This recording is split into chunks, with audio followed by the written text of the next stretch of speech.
Ladies and gentlemen, call the City of Leawood Planning Commission regular session meeting to order. Secretary, please call the roll. Nadelman. Here. Franze. Absent. McGurran. Here. Belzer. Here. Block. Here. Stevens. Absent. Carlberg. Absent. Here. Oh, yes. Okay. Take that back. I'm here till 7. And Fishman. Here. Okay. Chairman Coleman. Coleman here. We do have a quorum this evening. Any changes to tonight's agenda? No changes. Can I get a motion to approve the agenda, please? Mr. Chair, Commissioner Block. I move for approval of tonight's agenda. Thank you, Commissioner Block. Second. Second, Commissioner Belzer. All in favor of approving tonight's agenda, please signify by saying aye. Aye. Opposed, nay. Agenda is approved. We have one set of minutes tonight from October 28th, 2025 from our regular Planning Commission meeting. Are there any changes or revisions to the set of minutes? Mr. Chair. Mr. Fishman. Thank you, Mr. Chairman. On page 12 of the minutes, the first full sentence in my remarks says, it was my hope that one or more of these drive-throughs would be moved during the reconsideration. It was my statement that it was my hope that one or more of these driveways would be removed. Not moved. Removed, not moved. You see that? Okay, thank you. Anything else, Commissioner Fishman? No, that's all. Commissioner Block. Just one for me. On the first page at the bottom, I made a comment about the set of minutes, and it looks like it just got cut off. I'm not positive what revision I asked for, but if that could be looked at, please, by staff. Any other comments on the minutes? Mr. Chair, Commissioner Block. I move for approval of the minutes from the October 28th Planning Commission meeting as amended. Second. Second, Commissioner McGurran.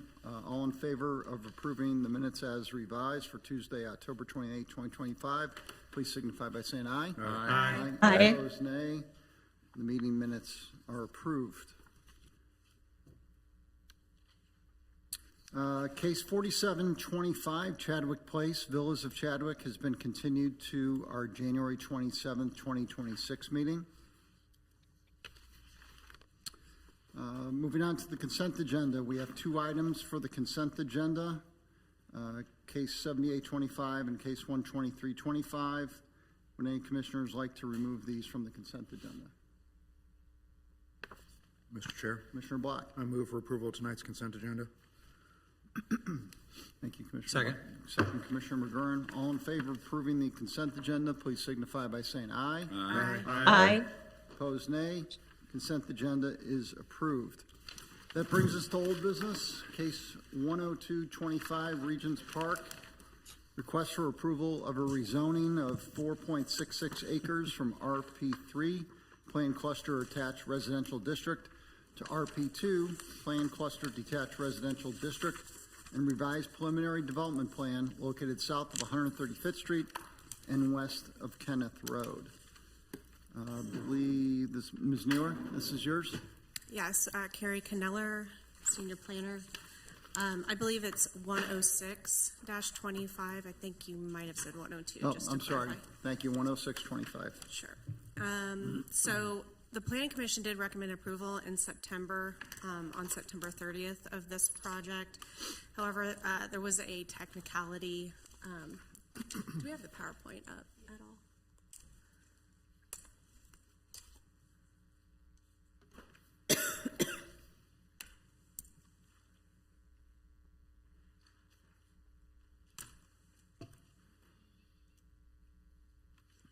Mr. Pelger, do you have control of the PowerPoint?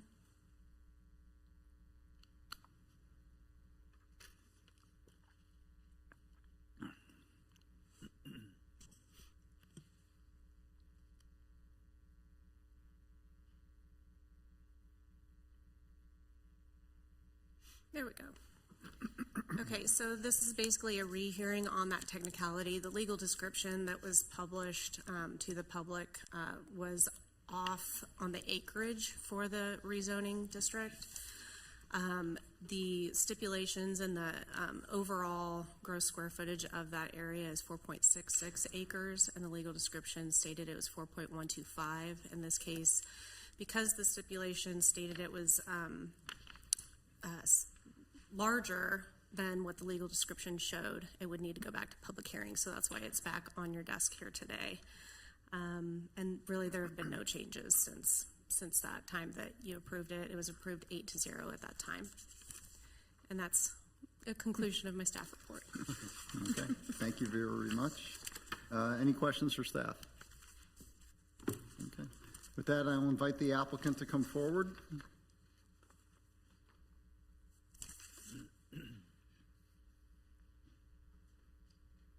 Welcome back. Good evening. My name's Tim Tucker, Tucker, with Phelps Engineering, address 1270 North Winchester, Olathe, Kansas. And I don't have any presentation, and I'm agreeing with the stipulations. I probably caused that problem.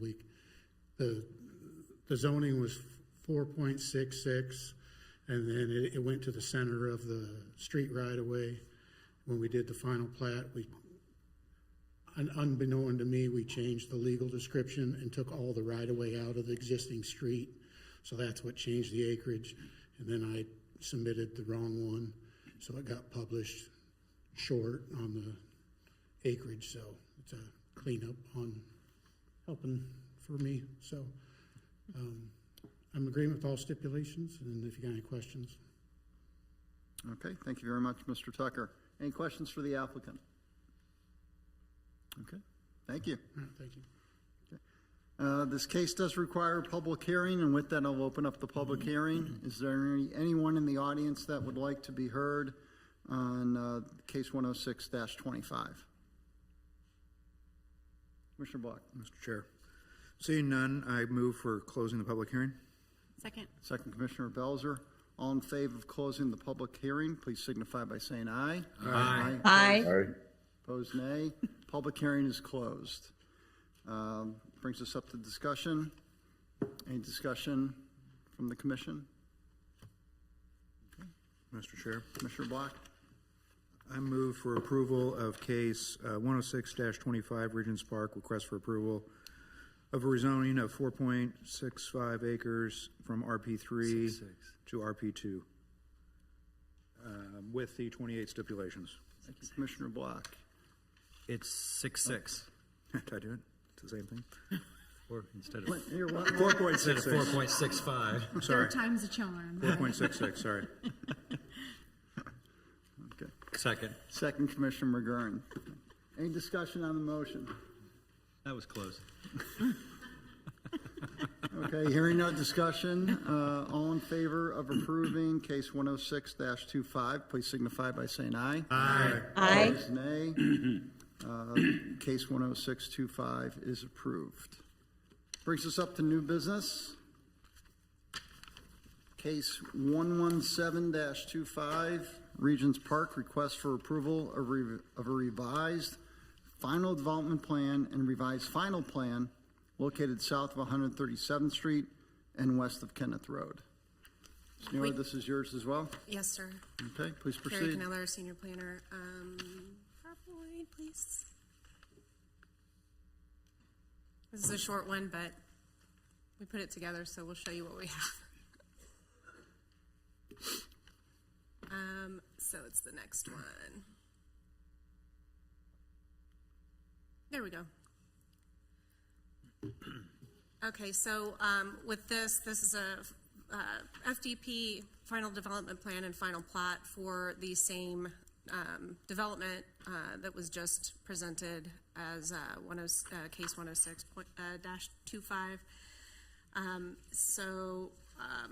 There have been no changes with this revised final plat and revised final plan according to case 106-25.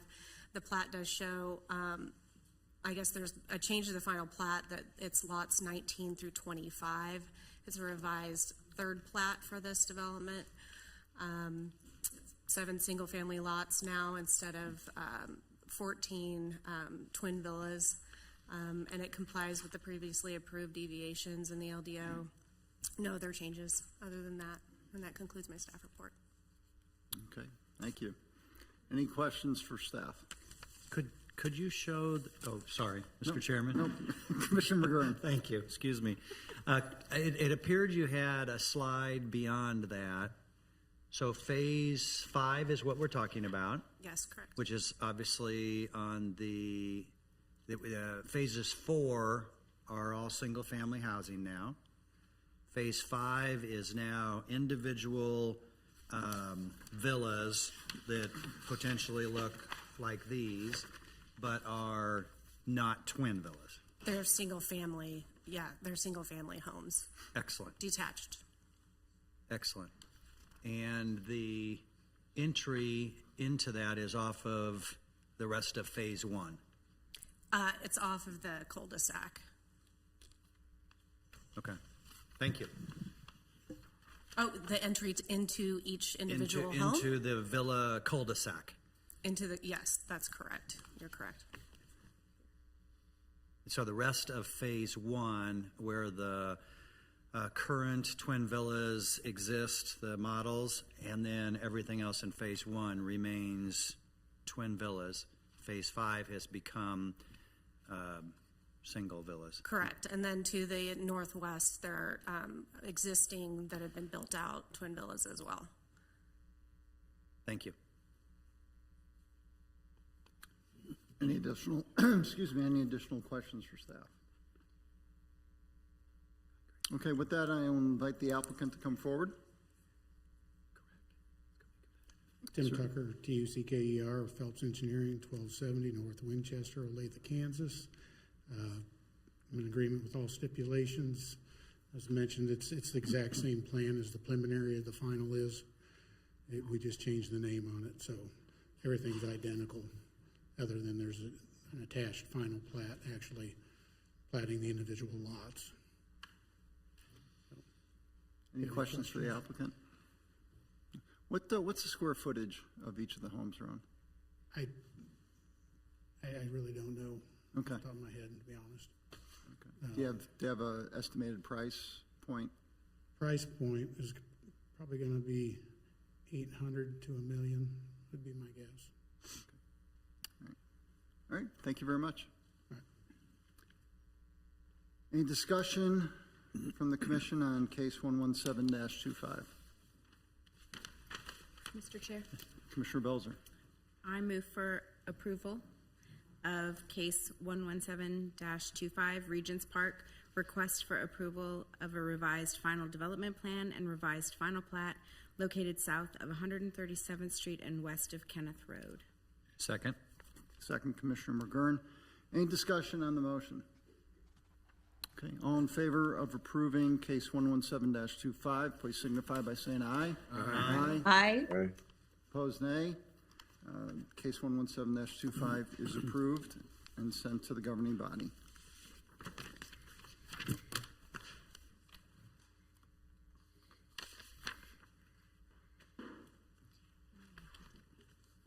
Commission now calls case 124-25, Leawood Fire Station 1 and Park, request for approval of a revised preliminary development plan located south of 96th Street and east of Lee Boulevard.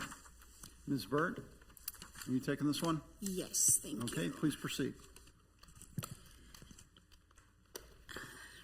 All right, this is case 12525, Leawood Fire Station 1 and Park, request for approval of a revised preliminary development plan. Before I get started, I do want to let you know that on the dais, there were a few extra public comments that we had received, as well as the Interact meeting originally was shorted, I think 2 additional comments. Somehow that got lost in the scan, so now you have all of the comments. And then the additional email comments had come in Friday and then today, or yesterday and today. The applicant is requesting approval for the demolition of the old City Hall with alterations to portions of the original Fire Station 1 and the construction of a new park featuring a playground, trellis, and demonstration garden. The alterations to the old Fire Station 1 and demolition of the old City Hall will provide the ability to construct a new playground area visible from the new patio area with seating and a demonstration garden. The old Fire Station 1 will house the old fire engine to be viewed as well as a community space for meetings and events. The existing eastern parking lot will be removed and relocated to the west side upon approval. And a new pedestrian crosswalk is proposed to be located along Lee Boulevard with the rectangular rapid flashing beacons to provide connectivity. Landscaping is not approved with the preliminary plan application and will be required at the final plan. However, the applicant has provided a preliminary landscape plan.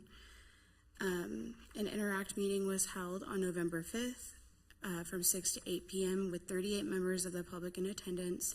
All of those comments are included in your packet. Since this is a preliminary development plan, the golden factors have been reviewed and are located within the staff report. And this application meets all requirements of the Leawood Development Ordinance, and staff is recommending approval of case 12425 with the 12 stipulations listed in the report, and I'm happy to answer your questions. Thank you, Ms. Burt. Any questions for staff? Commissioner McGurn. Thank you, sir. I had ironically got online before the packet arrived and looked at what I thought was, a few days before, what I thought was the final plan. And I happened to go to an event where somebody came up to me and asked about the plan, and there was a conversation about the trail that would go kind of around the perimeter and, you know, a walking trail, albeit not very far. I read the document, and it said that basically the owners that lived adjacent to where the new park would be had expressed concern that the dogs would be barking every time people were walking by and all that. So those were removed, Yes, right? Were yeah. there any other changes from what had been the almost final plan to this one? Any other, like, removals or additions? No, the final plan that we have in the packet is what is the final plan for this application for the preliminary. I know previously there had been an application, with the original application, there was a different design, and about midway through our processing, it changed and removed the walking trail. Had it gone from 3 possibilities down to 1, and then the one refinement was the removal of the trail? I'm not sure, maybe that's a question for the applicant. Thank you. Yeah. All right. Thank you. Commissioner Block. And maybe this is a question for the Ms. Claxton, but do you have an overview? I guess I had a little bit of trouble with the packet, just kind of understanding I'm what was. sorry. Okay. Can we get the slideshow up, please? So on the left side, it's showing anything that's colored is what's going to be removed. And then on the right, it's showing what's proposed of a site plan wise. And this is all still preliminary. The only difference on the left picture is the parking lot. That will be completely gone. I know it's not colored, but that will be relocated. Could you tell me what those are? What? Just to make sure I know, since they're not labeled, what are the yellow buildings? So the yellow on the right side of that image is the old City Hall. Okay. On the left side are the wings on the old Fire Station 1. And the green box in the back? So that's the community garden. That will be demolished as well. And the blue? Those are all walking, pedestrian walkways.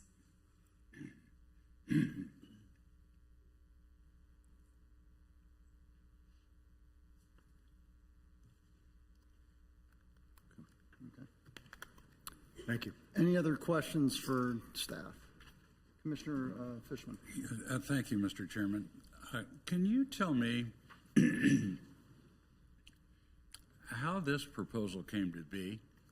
I know that there's been a number of committee meetings and public hearings and an impact meeting that a number of concerned citizens came to, but is this plan, the one that we have before us, how did the city come to the conclusion that it is better to demolish the old city hall and leave a portion of the fire station open and adopt this site plan? Can you fill me in on that process? I'm going to defer that to Chris. I'm sorry, what'd you say? I'm going to defer that to Chris Claxton. Chris, could you hold up until we can get through staff, then we'll recognize you. Thank you. Any other questions for staff? Okay, with that, I'll invite the applicant, who is, please give us your name and address. Yes, thank you, Chairman and members of the Planning Commission that are here this evening. Chris Claxton, Director of Parks, Recreation, and Arts for the city. I have with me tonight Scott Bingham, who's with BB&, Architects. They have been working with the city for months now, conducting the Interact meetings as well as listening to residents. And I believe that Mr. Bingham will have some of the answers that Commissioner Fishman in his first slide. If once we get to that, if he's going to be making the presentation and give a little bit more detail of information. Okay, thank you. Mm-hmm.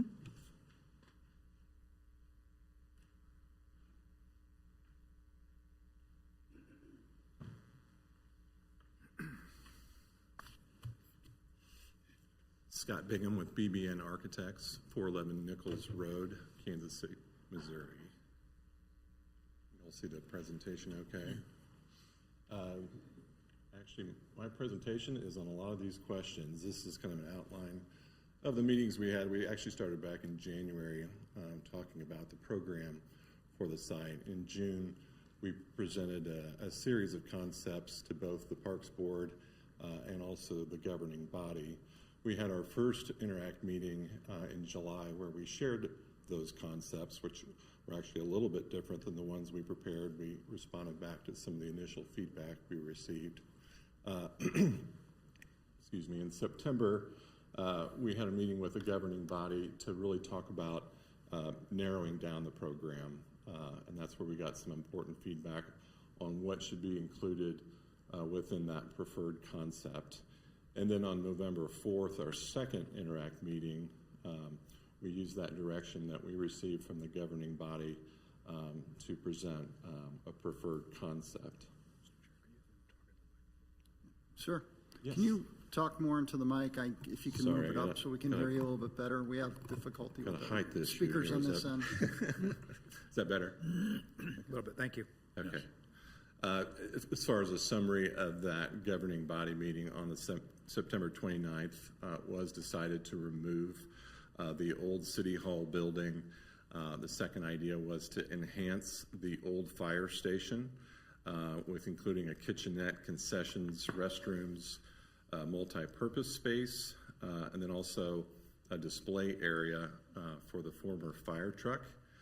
And then we also had a presentation by the Johnson County Extension about a potential partnership for a demonstration garden that could exist on the site. So they were there to kind of explain a little bit about how that relationship could work if it was something the city decided to pursue. So this plan was the one that was presented to the at that second Interact meeting, and it does show that trail around the perimeter. It also showed the parking along the south side. That's kind of the existing footprint of the parking along the south side. Of course, we'd be removing the portion that is east of the fire station. And then we've got the playground behind the former fire station with also the demonstration garden is kind of that I-shaped piece there on the top of the plan or along the east side. We got a lot of great feedback during that meeting that really kind of brought a few things in focus.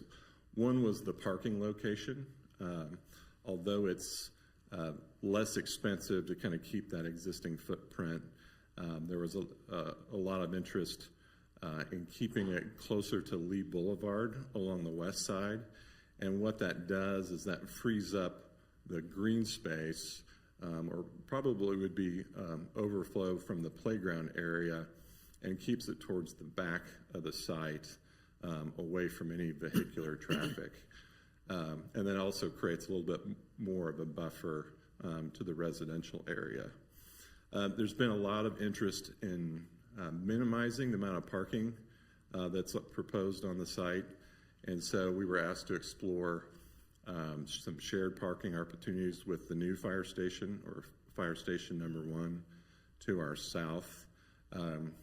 Consequently, that was kind of a non-starter with the fire station as far as some of the logistical complexities that created. The demonstration garden, everyone thought that that would be probably more of an appeal to the adults, and so maybe locating that to where the old City Hall building, after it would be removed, made more sense, again, to free up more green space in the back. And then the walking trail, you know, it would be some benefit just to be able to walk around the park for those people doing, but it was just 1/6 of a mile, so it wouldn't have a real strong appeal.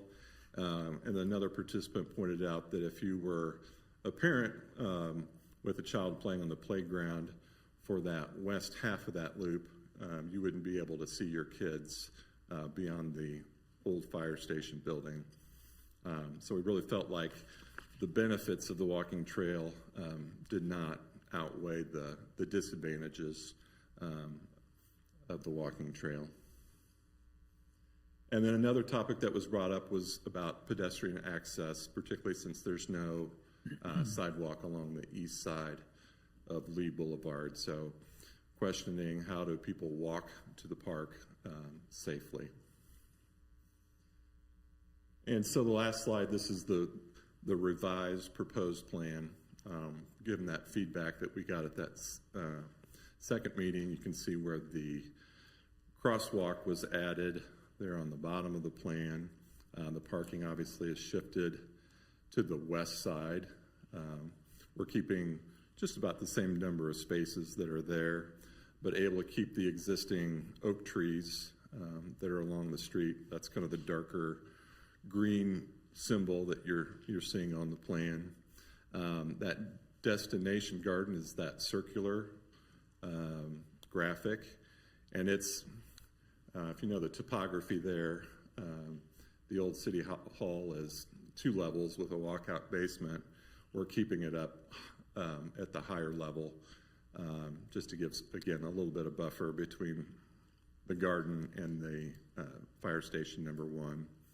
But a lot of the plans stayed the same in regards to the old fire station, which we've got a trellis with a patio area around back that looks out onto the 2 play areas. But you can also see there's a lot more open green space along the back side of the property now. I'd open up to your questions. Thank you. Any questions for the applicant? Commissioner Block. I guess my first is, there was a pretty extensive study of the City Hall, former City Hall, in our packet, and there were photos of the fire station, but not as in depth. I guess what leads you to believe? I just walked through the fire station for the first time a month ago at the open house. Fire Marshal Brown was kind enough to walk me through it. You know, it's rough. I don't know. You know, I guess City Hall's rougher. The former City Hall's rougher. But I mean, I guess what makes you feel that it's, you know, restorable and not, you know, economically not feasible? Or there was a prior study done for the fire station as well, not by ourselves. As part of this master plan, we were basically working with that information. We also did a walkthrough of it with our structural engineer, just to try to identify any big major hurdles looking forward from what we could see. And so we do feel comfortable with the plan. And just to make sure you understand, we're keeping all of the garages along the front side. On the northernmost garage would be where the old fire truck would be stored. The central garage would be the multi-purpose space, and then on the south garage would be the kitchenette space. And so I think there was a lot of interest in keeping that same curb appeal that the building has now. Obviously, there needs to be some restoration, but I guess the northeast corner and the southeast corner wasn't very usable space, and it was also, we felt like there'd be more benefit to having more outdoor space in those locations.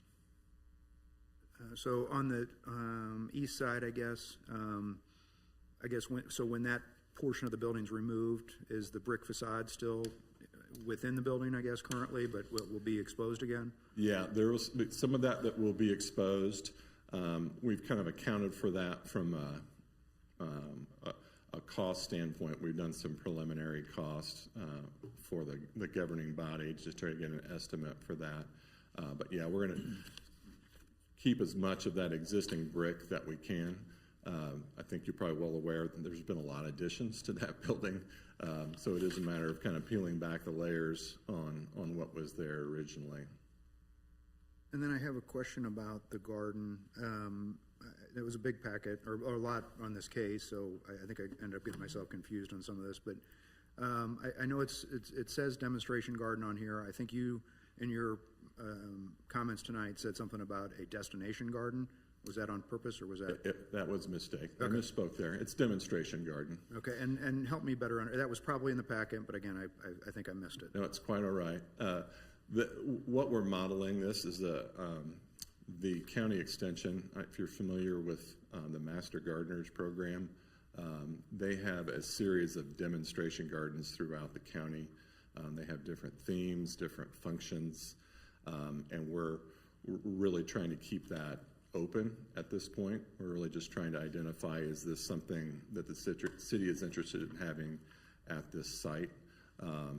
But I've had the pleasure of working and developing a demonstration garden for the city of Prairie Village.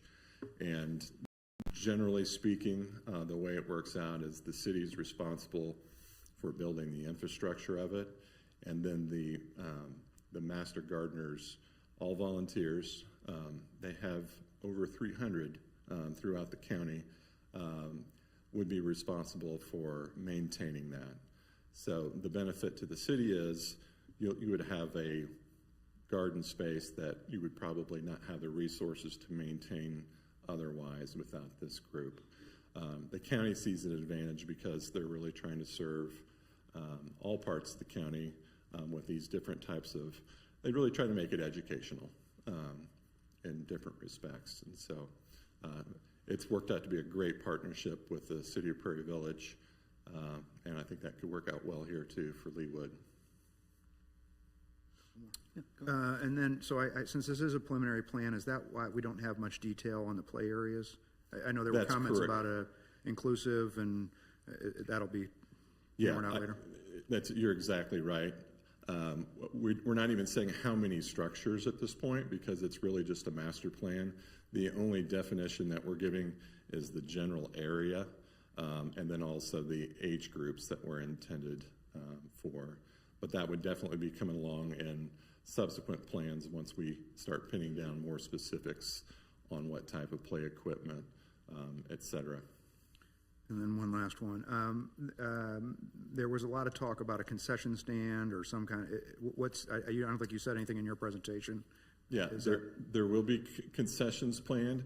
And so the way that's worked on the south wing where we have our kitchenette, just to the east of that, we would actually have a concessions window that would open up towards that back patio area with the trellis over it on the southeast corner. And that would just basically be a concessions window that would have a lot of flexibility. Obviously, would be managed by the city, and they could basically have it open at their discretion. And maybe that leads to another question. So you don't know what that looks like, when that would be utilized, and what, I know there was coffee bar was talked about a lot, but it's not that. It's more like something at the city park concession stand, or do you know? Yeah, and Chris, you might actually have more input on that as far as the operational aspects of the concessions. Yes, so once, we get into the programming of the site, then we would look at that. As Scott said, we would probably either run it ourselves or contract it out. It would be small, so it would not be as big as what we offer at the pool.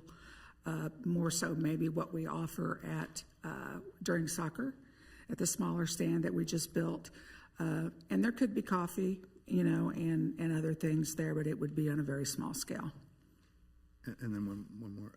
And so then, is it just for certain events, or is it, kind of what are you just thinking in general? I think it could be for certain events. I think we also talked about, as a staff, using a combination of that space and also for food trucks, because we could fit a couple food trucks on that. I know this plan's not up anymore, on that paved area, so it wouldn't be very congested.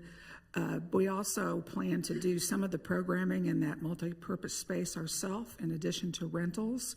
So rentals would be able to use that. There's a dividing, I know you don't have the detail, but they could also use some of that space if they had to prep for a birthday party or any type of a small gathering. They could have that space to, there'll be a refrigerator and some other things in there, so. And I know there were some. I know that there were some comments about, or some thought initially about sharing the parking lot with fire station. It sounds like or it looks like you want them to be separate at this point. Yeah. So they've had problems already with people parking in there when they've had home parties and things. But the biggest problem is the way they have to swing around when they come back into the lot.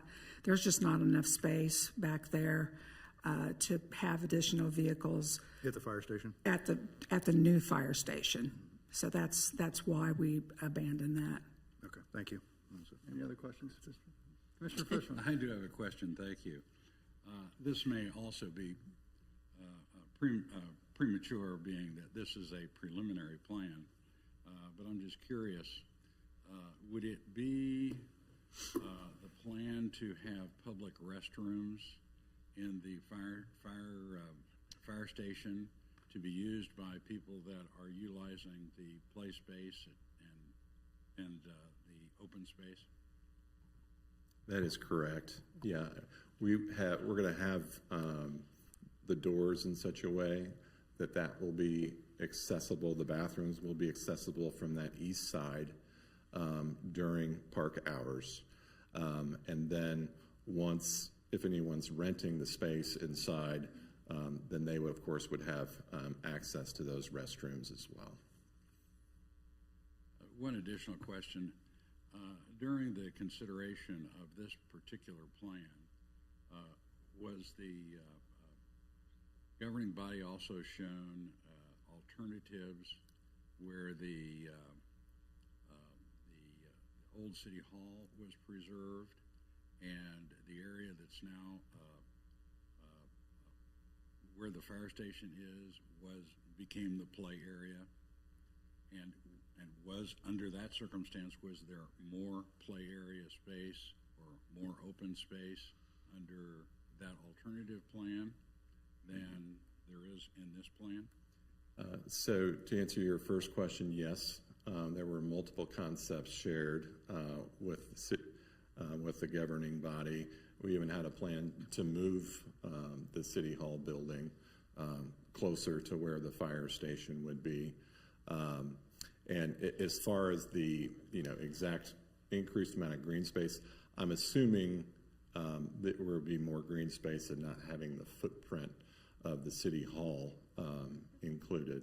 But I couldn't give you any really definitive numbers on how those would compare. Okay, thank you. Any other questions? Commissioner McGurn? Thank you, Mr. Chairman. I thank you for the documentation, and I've just got a couple of quick questions. The sidewalk you referenced, I can see the big sidewalk that I think has already been built in front of the fire station. Is that little white line that goes across, is that perceived to be a continuation of that same sidewalk? Yes. Okay, and so how far to the, let me think, north or south, does that sidewalk go, and is it only on the property that the city owns? Yeah, it is only on the property, and we're actually kind of terminating, I guess there's two walks that are running north-south, south of the proposed parking lot. One kind of dives into the driveway, much similar to what's there now. And the other one, closer to Lee Boulevard, ties into the existing, where there is an existing, I think that's kind of a specialty paving that crosses the driveway there, and then ties into that existing pavement. So we're not really proposing anything on the fire station half of the property. Really the only other pedestrian improvements we're doing around that area is introducing the crosswalk there across Lee Boulevard. And that is, I can't really see what where it says RBFB. Yeah. Just to the right of that is the walk. Yeah, I don't know if you can see my... Is that the flashing light scenario? Yes. Okay, so that's probably the safest style of crosswalk. Is that a fair assessment? Yeah, my understanding is that given the amount of traffic, both anticipated for the site and on Lee Boulevard, that's the appropriate level of crosswalk for that situation. Was there any consideration to having some kind of a short, I guess I'd call it a wall, but a short stone wall, if you will, that went across the entire section where the parking is? So from the crosswalk farther over to the edge of the property, that would assure that a car coming off of Lee Boulevard, out of control in a sense, wouldn't make it to the sidewalk? You know, that wasn't considered, but I think that could definitely be a possibility. I'd like to ask for that to be considered. I mean, it seems like it's, in my opinion, it's less safe to have all the parking right on Lee Boulevard, and it would have been more safe to have had it going up and down in between. People that didn't want to worry about that would have parked all the way to the back. But on the flip side, I get that this is what people asked for, and I get that you got a lot more open space, green space, where the children would be playing, and that's farther away from the street. I completely get that. But if there was, and maybe it would need to go across all of the city's city's land to just assure that that's not going to happen in any scenario. Because I would assume that something like that would stop a car, or it might destroy the wall, but it's not going to get into the parking lot or maybe the sidewalk. That'd be my suggestion. I'm curious, when it comes to the rental space that's in the middle of the fire station, and or anything else that's kind of interior, who locks this up? Who unlocks it? Who stays for security purposes? Are we approving a full-time employee that's at this park whenever it's open?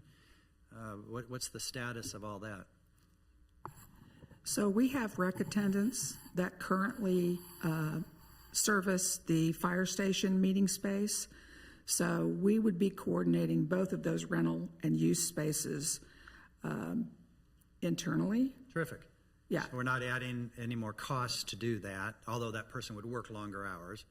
Yeah, I mean, we have multiple rec attendants that service the Wave, here, the Lodge, and as I said, Fire Station 1, and also this facility. Okay, that's good. I appreciate that. I just want to kind of get back to the question from before. It felt like you spent the entire year going through conversations with all these various people and getting all these ideas, and it felt like the second Interact meeting slide that you showed at the beginning obviously was dramatically different than what it is now, and I get why it changed. Have the people that were at the second Interact, as an example, have they been updated and given a chance to comment about this plan? They have not. They have not? Yeah. Okay. No, this is purely a response to that second Interact meeting. Is there a plan to do anything like that, or is it required between preliminary and final? But I'm assuming we would have an interact meeting for the final development plan, but I'm probably not the one to answer that question. Mr. Chair, Michelle Cricks, Leawood Planning Department. Interact meetings are not required for final development plan or final plats. Per the Leawood Development Ordinance, interact meetings are required with the rezoning, special use permit, preliminary development plan, preliminary plat only. Okay, thank you. That's helpful.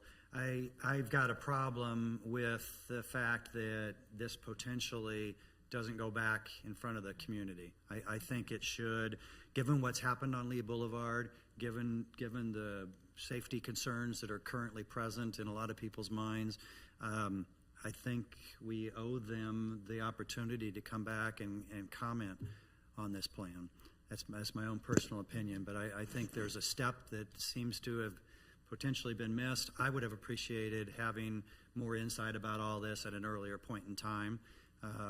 And I completely am in favor of a playground here. I'm completely in favor of the removal of the old city hall. I walked through that at one point when the construction was going on the other one, and was shocked that it was even being considered.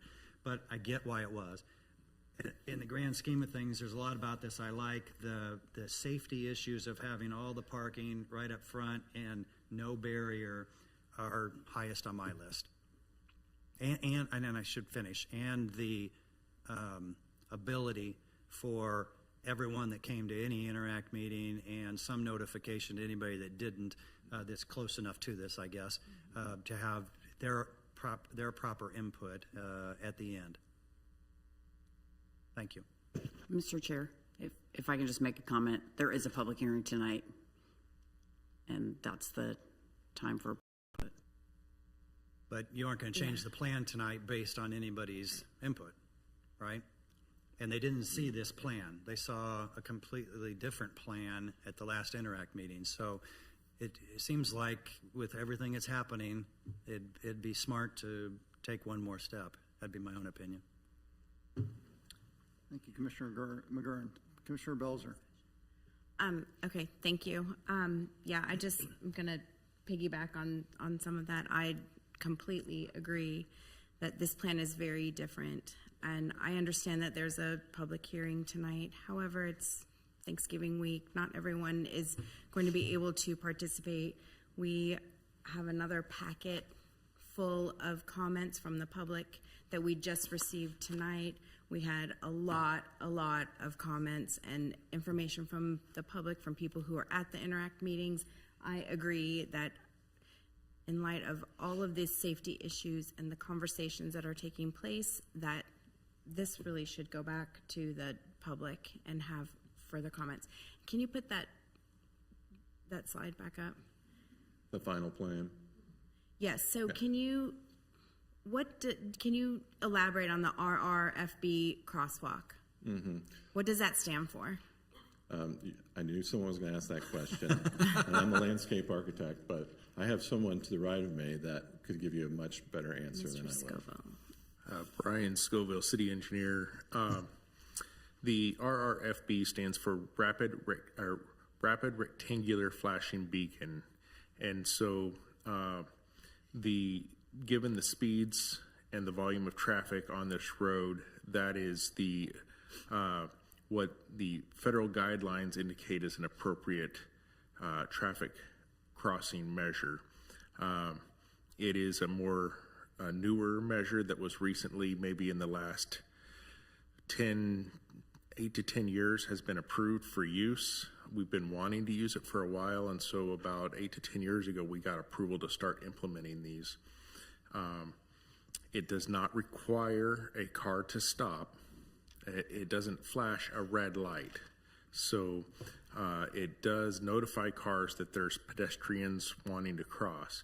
And it is a law that drivers are required to stop for pedestrians, whether there's flashing lights or not. So there is signage on the crossing to remind pedestrians to watch for cars. There's advanced warning signs prior to the crosswalk indicating that there's a crosswalk ahead.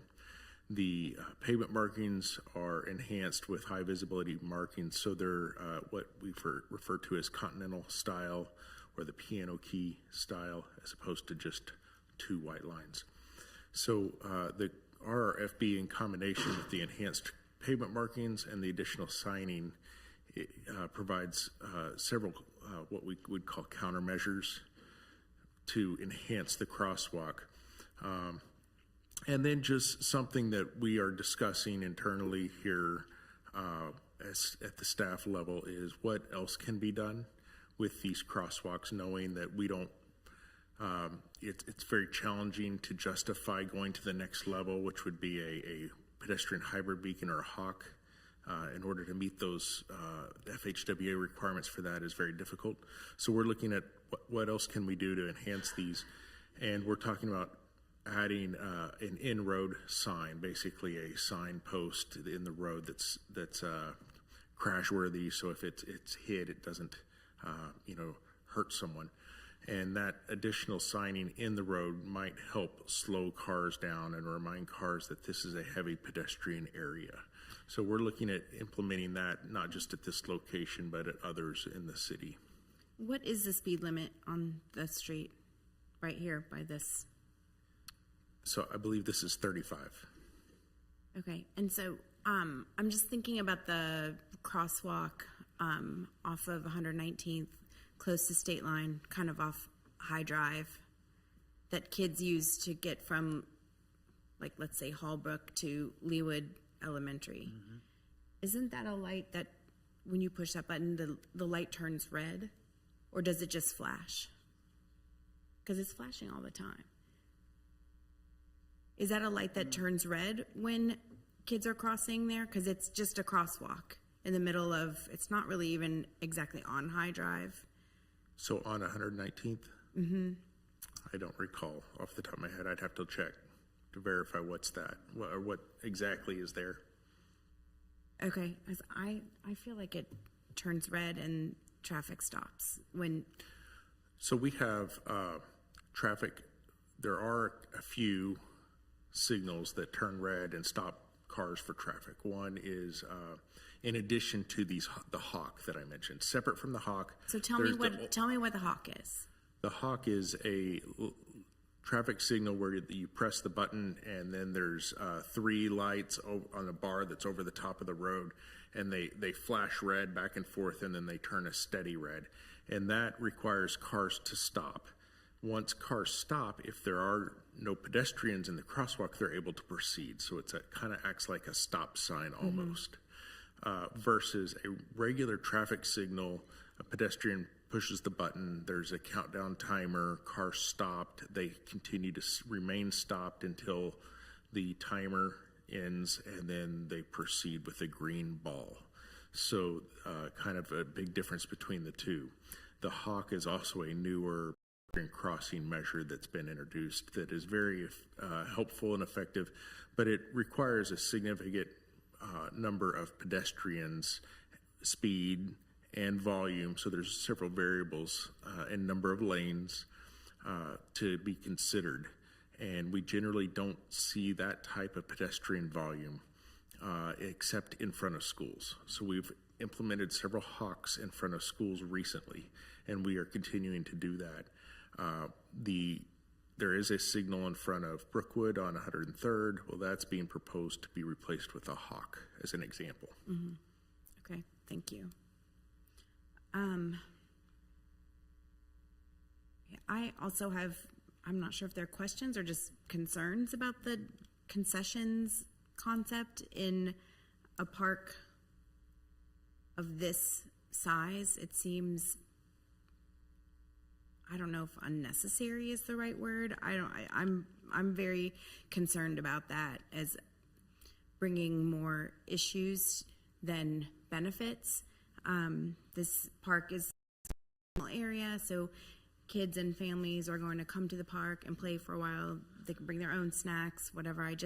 I'm maybe I need to know a little bit more about the concessions. I read about a coffee shop. There was a lot of information in this packet for the first time that we've seen it, So I just was a little bit confused about that concept and what the actual benefits are of having something like that in this pretty concentrated small area. Unless it's going to be used if you're renting the space and having an event, or the city's going to do some kind of activation there and, you know, want to have some vendors there. But on a regular basis, I was really kind of confused by that. Yeah, and as far as the concessions is really directed towards the outdoor traffic.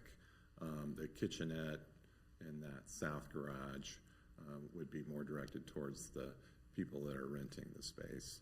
So when you say outdoor traffic, are you referring to those who are coming to be at this park? Yeah, the playground area, basically, yeah. Okay, well, I have concerns about that as a concept in general. Okay. Oop. Chris Claxton, Parks and Rec Director. I just wanted to comment that it's a pretty small space. So at the end of the day, if we decided not to operate concessions, it could still be used as part of that kitchen area. So it isn't like we would have to go in and do a bunch of remodeling or anything to make the space usable. Okay, well, I think, I mean, I picked up on that also in our packet, that's kind of a pretty big issue for some members of the community. So I think that's something that should be looked at as it heads to the next stage in the plan.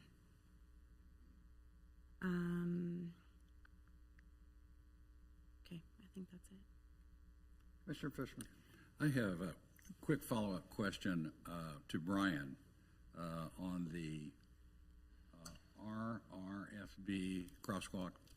Are there signs that go along with the installation of that crosswalk that tell the cars that they are required to stop for a pedestrian in the crosswalk? There are advanced warning signs notifying the drivers that there's a crosswalk ahead, and then there's a crosswalk sign. And that crosswalk sign is what tells drivers they are required to stop. I mean, that's a law. Whether that's the state law. Yeah, whether it's signed or marked with pavement markings or not, that's a state law. So whether they do or don't is a whole nother story, right? So we provide additional measures, signing, markings, reminders to pay attention and be alert and be courteous. But a lot of drivers don't understand that, when there's a pedestrian, they're supposed to yield to the pedestrian. Yeah, my experience is that I cross Lee Boulevard at 89th Street frequently. And when there's a lot of traffic and you push the button and the beacon goes off, traffic, they don't understand what to do. I mean, even though a pedestrian is standing on the side of the road, they don't know whether to stop or to slow down or to go or what. And if it's the state law that drivers are required to stop for pedestrians in the crosswalk, I think there ought to be a sign that says that. Right, and stop or yield, I'd have to double check I think there's a difference in the state law specifies one or the other. It doesn't say both, I don't recall.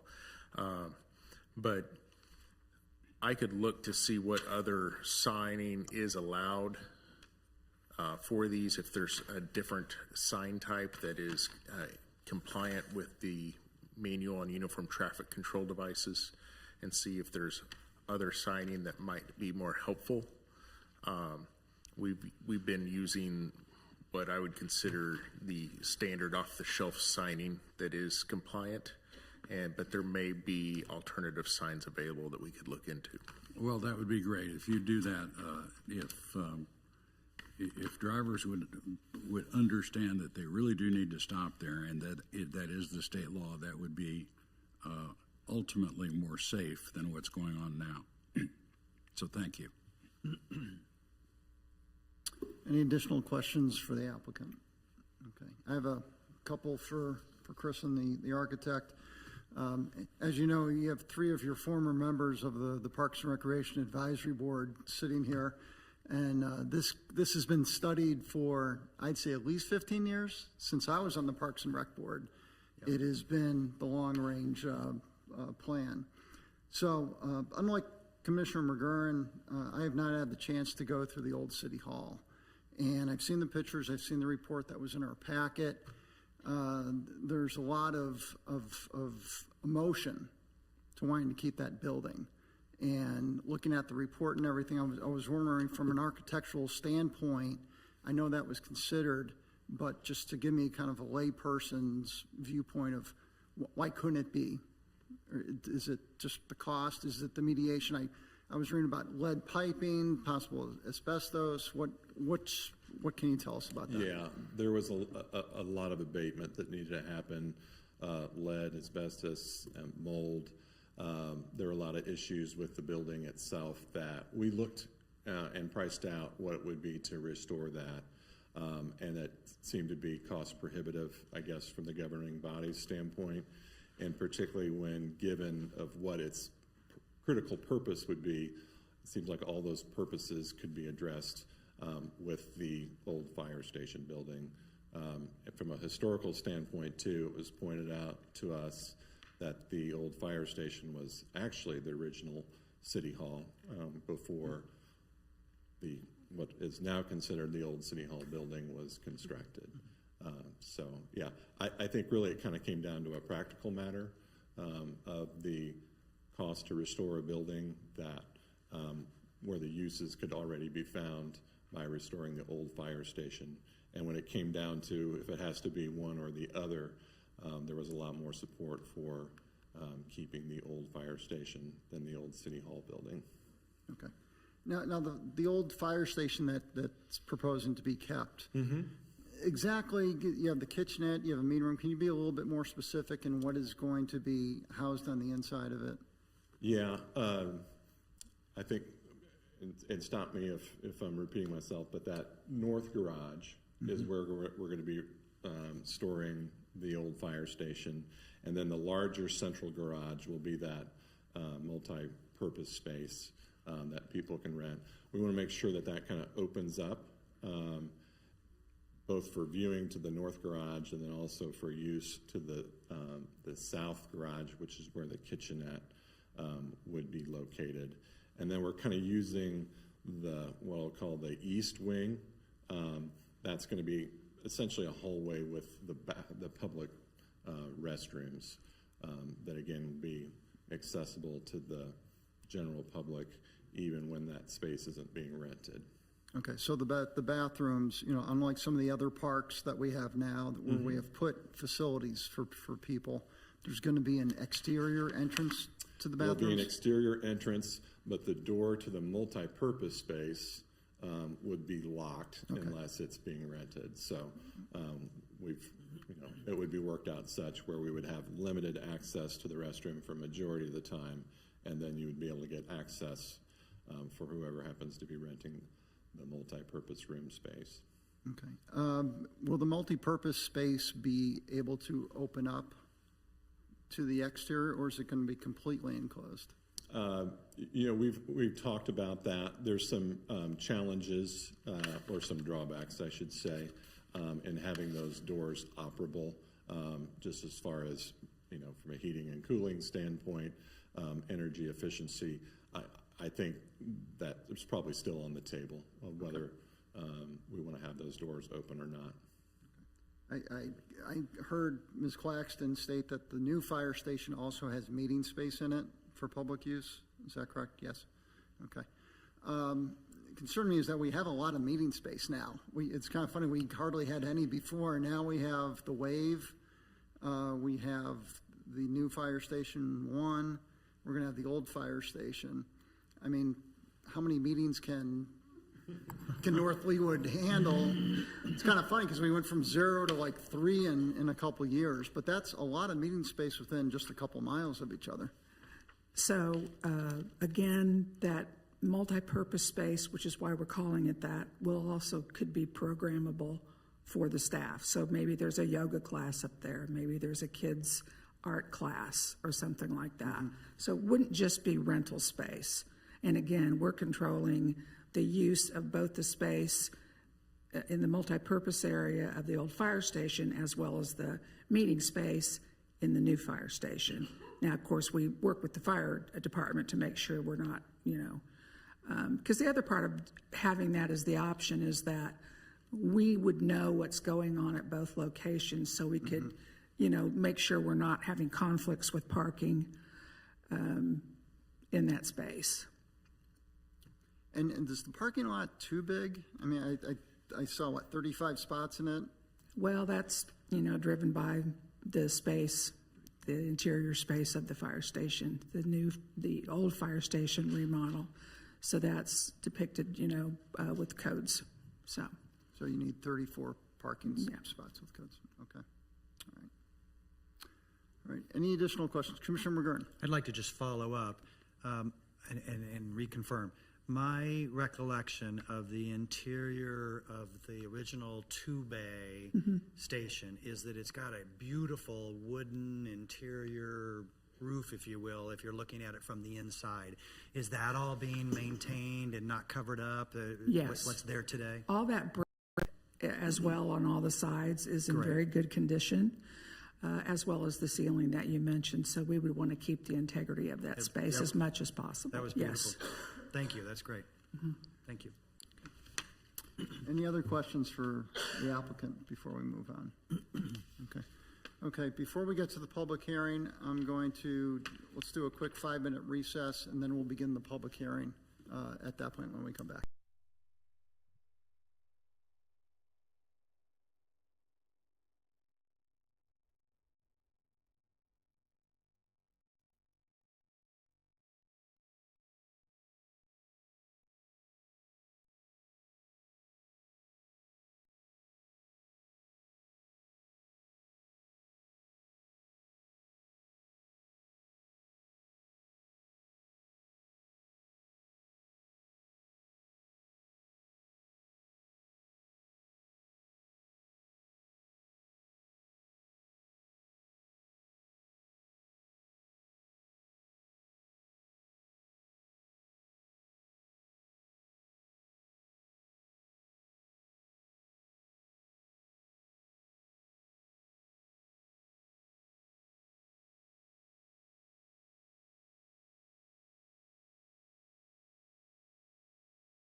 Ready to start?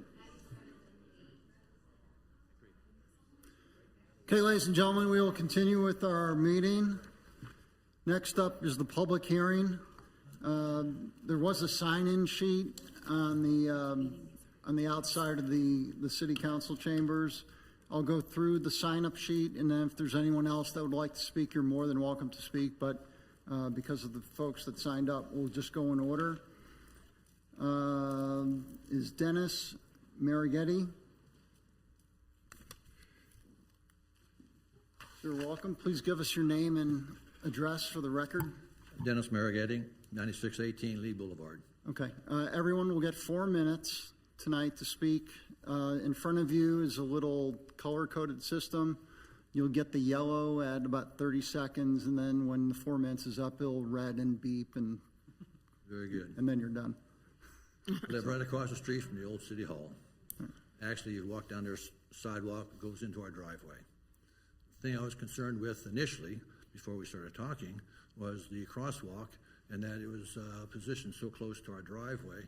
I was wondering if we could just put it over to where lined up with one of the street lines and that, so there's less poles along the sides of the street. But then after that, then I thank you all for the questions that you asked, because those are very in-depth and very nice. I was not aware of the first rendition that we had, which I think would actually be a little more appropriate than the one that we have at the present time. And the biggest problem that I would have now would be making sure that it's not like a party house, and it doesn't end up being a social get-together where everybody just runs and goes ways, and then we're there to help clean up and that type of a thing. So basically, security is the biggest thing that I was thinking about. Everything else is fine as far as it's under control. And I think we should do something with, for the kids to make sure that the street lights or whatever are better than the flashing lights, whatever is necessary, but they have to, be accounted for. Next. That's basically what I have, in mind at the present time. And if there's any other questions for me, feel free. Otherwise, I'll pass it on to the next person. Thank you very much. Okay, thank you. John Hoover. I'm John Hoover. We're at 9705 Lee. We moved in 1966. Pardon me, and if I didn't catch a lot of what was being said, because back here we can't hear very well. So hopefully, if I say something that I should have picked up earlier, then I'm sorry. I went to a meeting here a few weeks ago in the park. That was my first encounter with any of this, and there were a lot of people there that were concerned about tearing down the city hall. In that meeting, Deborah Fila was there and 2 other council people, and we couldn't find out what the cost would be to rejuvenate it. The person that was there from the architect firm didn't know, and he didn't know what it would cost to tear it down. But somebody was there who had looked into it, thinking about some other project with the city, and they had some numbers that were considerably less than what somebody else said the city had for refurbishing the city hall. So I have some concerns myself, and a lot of the people there did. Most of the people that I talked to were very concerned about tearing it down. I know there would be expense involved in maintaining it and so forth, but it's a chance for you to leave something there that means something. It means more to me than the fire department building. It's more something that was original with this city. Gosh, when I come in this building, I can't believe I've been here before. But when we first moved in, we had meetings in that city hall, and if the project was important, why, it was pretty hard to get in there. Sometimes people waited outside. I understand why we needed a bigger one, and we've moved on a lot. But if we did do something with that building, and there were a lot of people at that meeting that had some good ideas, I thought, about what we could do with that building. And if we could, it would be a way of making this project a little bit more meaningful for me and for other residents. It's just something I think we should look into more closely, and I don't know where we stand, but the numbers that I got from the person that was there as the costs were considerably less than what the numbers that were being thrown out. And so I think we should look into it further. Thank you very much, Mr. Hoover. John Blum?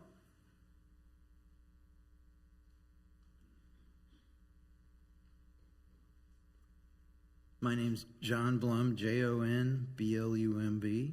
I live at 9631 Sagamore Road, about 2.5, 3 blocks away from the park area. I pass by there a lot, and I think it's a great idea to have a park. It'll be a very nice resource for the neighborhood, and the walking sidewalk gets a lot of activity amongst joggers and walkers, and there's a bit of bicycle traffic along, and I think it'll be great for them to have a place to stop and rest. But what I really want to talk about is the City Hall building, the original City Hall building, which I think is quite charming in its own modest way and representative of how Leawood was as an early suburb of the area. We don't have a whole lot of historic places in town, being just maybe 70 years old, 70-some, 75, whatever. So I really want to request consideration for just restoring it. And it'll be a resource if it can be stabilized. Sorry, I don't know why it's been neglected so much since this building was built, but it's basically kind of a shame, in my opinion. I don't think that just knocking it down would gain enough space in the yard to make a huge difference. It's not a very large footprint. So that's my request for you to consider that. And I really would appreciate the idea that this whole project becomes known to the public more. It's been pretty difficult to track. And I've been to a couple of these sessions with the plans, which are very nice, and a lot of people are very interested, as you'll see in your packets.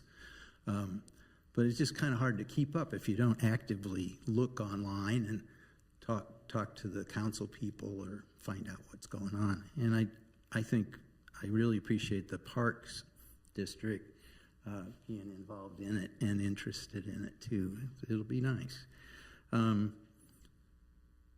So I also think, I don't know what it would cost to demolish it and remove it, but look at it in an optimistic way.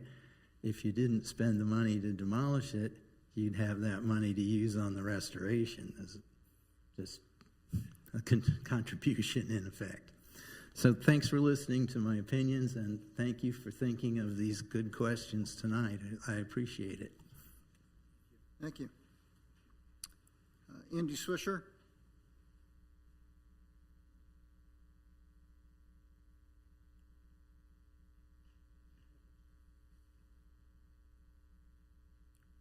Hi, I'm Andy Swisher, 2229 West 97th Street.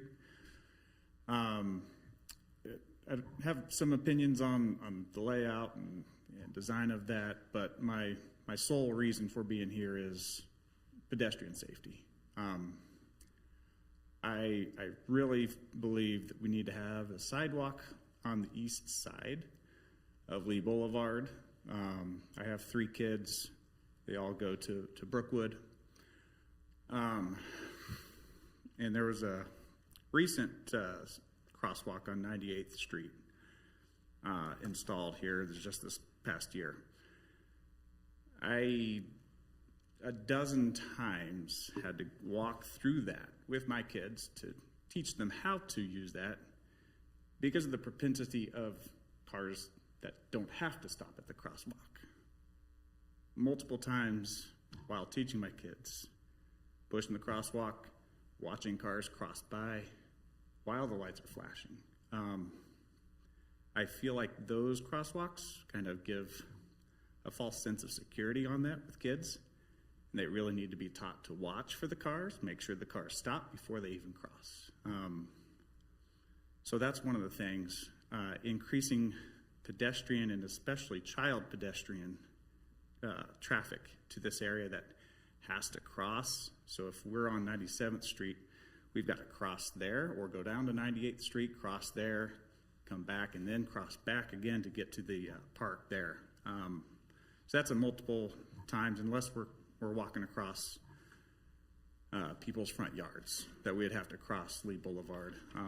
So I would really be a big proponent of including a sidewalk at least to 103rd Street to 95th Street for this project as well. Thanks. Thank you very much. Gary Shaw.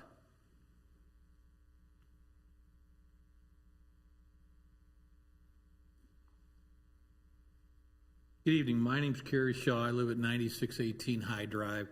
I don't know if you guys have the new site plan, but my home is in the northeast corner or southeast corner of this, the picture, or the upper right. And so we're directly behind the old home that used to be there. And our north wall lines up with the south wall of the new fire station. So we're right there impacted. Some of my neighbors are behind me with this talk, but they live to the north of me. The next one. Just to give you a little of my background, I've been in construction for 29 years. I was a developer, general contractor. Now I'm a tunneling company, and we're infrastructure rehab. I'm not telling you that stuff to elevate my status. What I'm telling you about is that there are a lot of flaws in this plan that I see, and fortunately the city has worked with us. Over the fire station was changed from a 2-story building. That was one thing. The oak tree that was on the property behind us at 70 feet tall is over 100 years old. It took me all the way to the state to get that tree to be able to stay. And I'm a preservationist. The company I'm in, we're a water preservation company. We move water through sewers and water pipes all over the state. So we're a preservation interested company, people. But I thank you guys also for listening to our concerns, because you're not going to please everybody. You may please some of us, but you're not going to please everybody.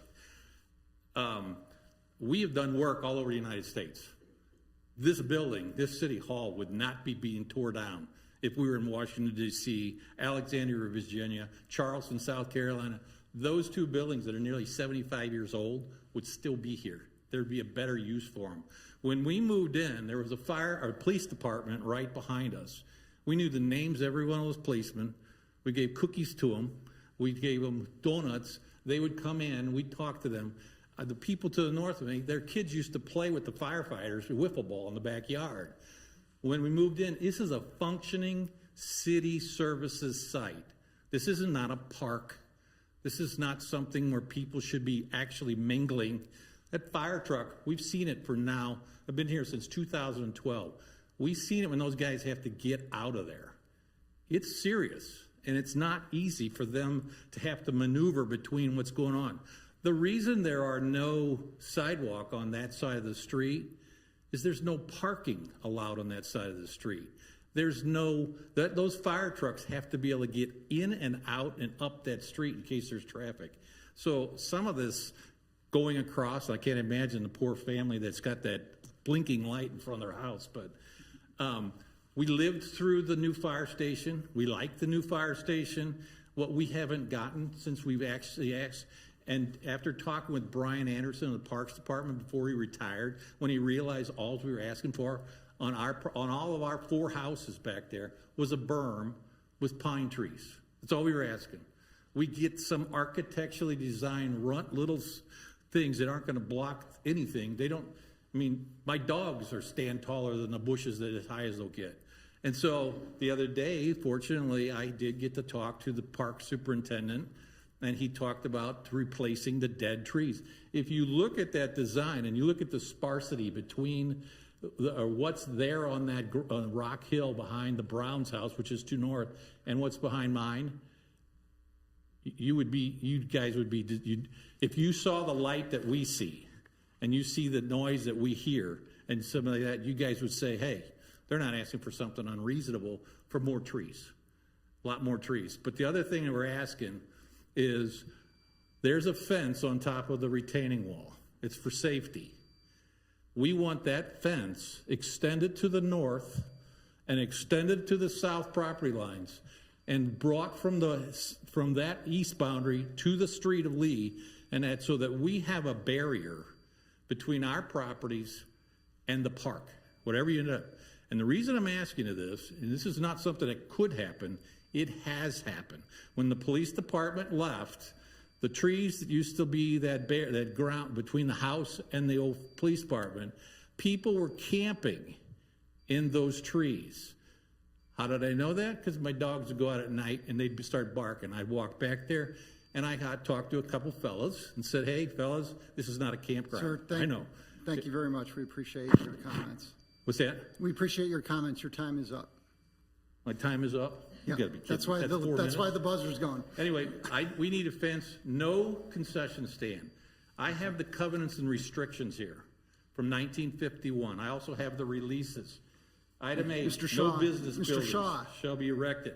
I understand. Your time is This up. is important. I understand Can I that. make Your one time- last point? No, your time One is last up, point. sir. We Your time asked is for up. 12 years now for not an interact meeting. We've asked for a round table for the 16 houses that surround this site. And there have been interact meetings, there's been everything. There has been no meeting to sit down with the homeowners that will live with whatever happens here. Okay. Thank you very Thank much, you for Mr. your Shaw. point, because we need to Thank talk. you very much. Thank you. Heather Curry.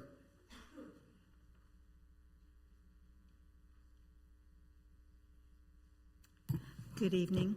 My name's Heather Curry. I live at 9440 High Drive, so north of 95th Street, but I walk down Lee all the time. And I have been to multiple meetings and presentations about this topic, and I have to say I am basically amazed and surprised that this plan is what is being proposed to you at this point. From what I have heard, from going to these many meetings and listening to people, this is not what the residents of this area want. It just isn't. And as you said, I appreciate what the points you brought up. This plan, I have not seen it before. I have seen other plans. I don't know why I listened to the man who wanted to do the coffee shop in the old city hall. It seemed to me, maybe I misremember, but it seemed to me that they were willing to take on all the financial obligations of restoring that site. And the only thing I have heard that the city doesn't like about his plan was that they would no longer own the land. But he also seemed to have a plan to address that as well. So I don't understand why that was thrown out. Why? I mean, nobody's ever said we're not doing this because. We're not doing that because. It's just we want to hear your opinions, but we don't really care what you say. I feel like you're just checking a box.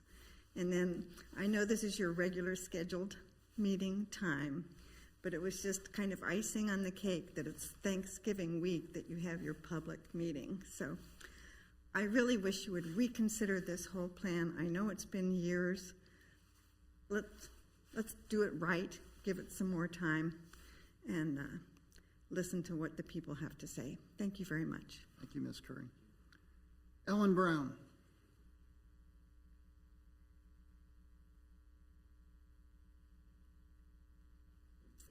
I'm Ellen Brown. I live at 9614 High Drive.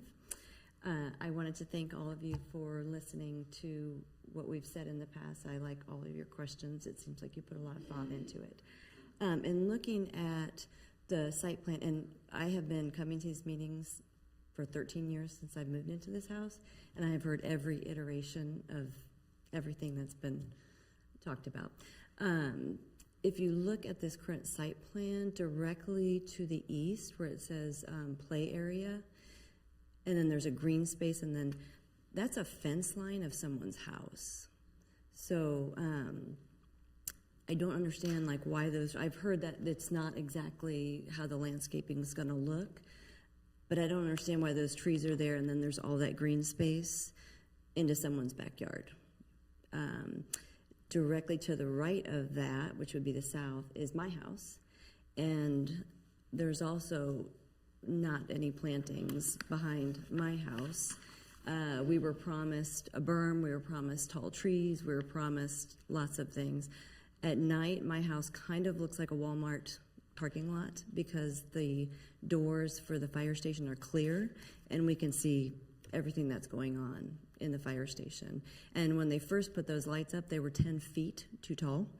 So they had to come and redo those so it didn't look like a circus. I'm a little concerned. The concession stand makes no sense to me because I don't understand how many people you're expecting to be at this park to serve hot dogs and drinks and stuff. If I think about a busy concession stand, lots of people, and then I look at that crosswalk and I look at the parking lot and I look at Lee Boulevard, I walk dogs all the time down Lee Boulevard. I cannot imagine getting across that street with multiple people. If you're thinking about an event that you need a concession stand, how all of these people are going to cross Lee Boulevard to get back to wherever they live.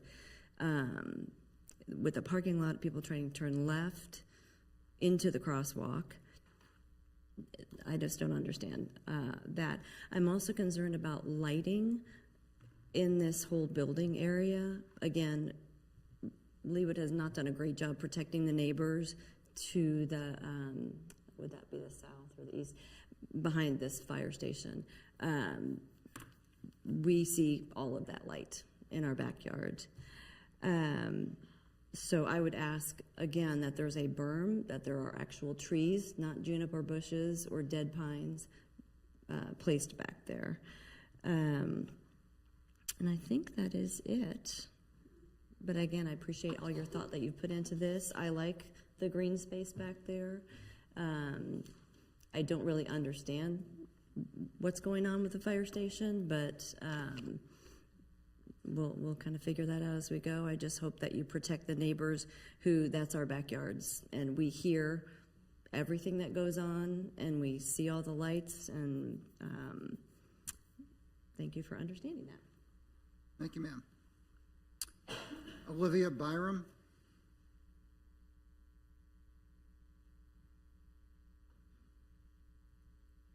Hi, I'm Olivia Byram, and I live at 9613 High Drive, and I live in the cul-de-sac that backs up to this plan. So I'm here in support of the Browns and the Shaws and the Faulkners, who all live right there behind it. So, and also I have a teenager who likes to ride his bike, and I have some huge concerns about the privacy for that area, the noise, the lighting. We all moved into this neighborhood because it's quiet. We live relatively close to 435, and yeah, we can hear a little bit of traffic, but it's not that bad. So you're talking about creating a new, playground, activity space, multi-use, more parking that would actually be used. You're going to bring in a lot more traffic. So more noise, more lights. Really, the traffic is a big concern. Lee carries quite a bit of traffic for a 2-lane road. I don't want it to be less than 35 miles per hour. I'm not asking for that. But I have huge concerns, like Carrie brought up, Mr. Shaw brought up, about we really shouldn't have a sidewalk on that point. I hadn't thought about that, but it's a really good point. If there's an emergency and that fire truck needs to get out of that parking lot, and we've got kids, and we've got moms with strollers, and I was a mom with a stroller, but that's not always a sense of urgency, okay?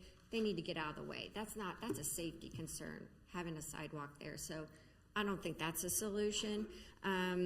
We know that there's the traffic light down at 98th. We've got that at at 87th or 89th. So I also think those aren't respected. We've got teenagers, we've got distracted drivers. We're really gonna think that's gonna stop people? It's not. Is there a police officer gonna sit there all the time? No. So, there's some serious things that need to be considered before you move forward with this. I feel like there's been a lot of holes that are still there. I agree with what you said. How did we get to this point? I mean, I'm just kind of jumping into this, but whoa, there's still a lot that needs to be figured out. So I don't like the concessions. I don't like more people coming there. Why do we need a playground in the back? That's my last point. And I think that's a really valid one you need to consider.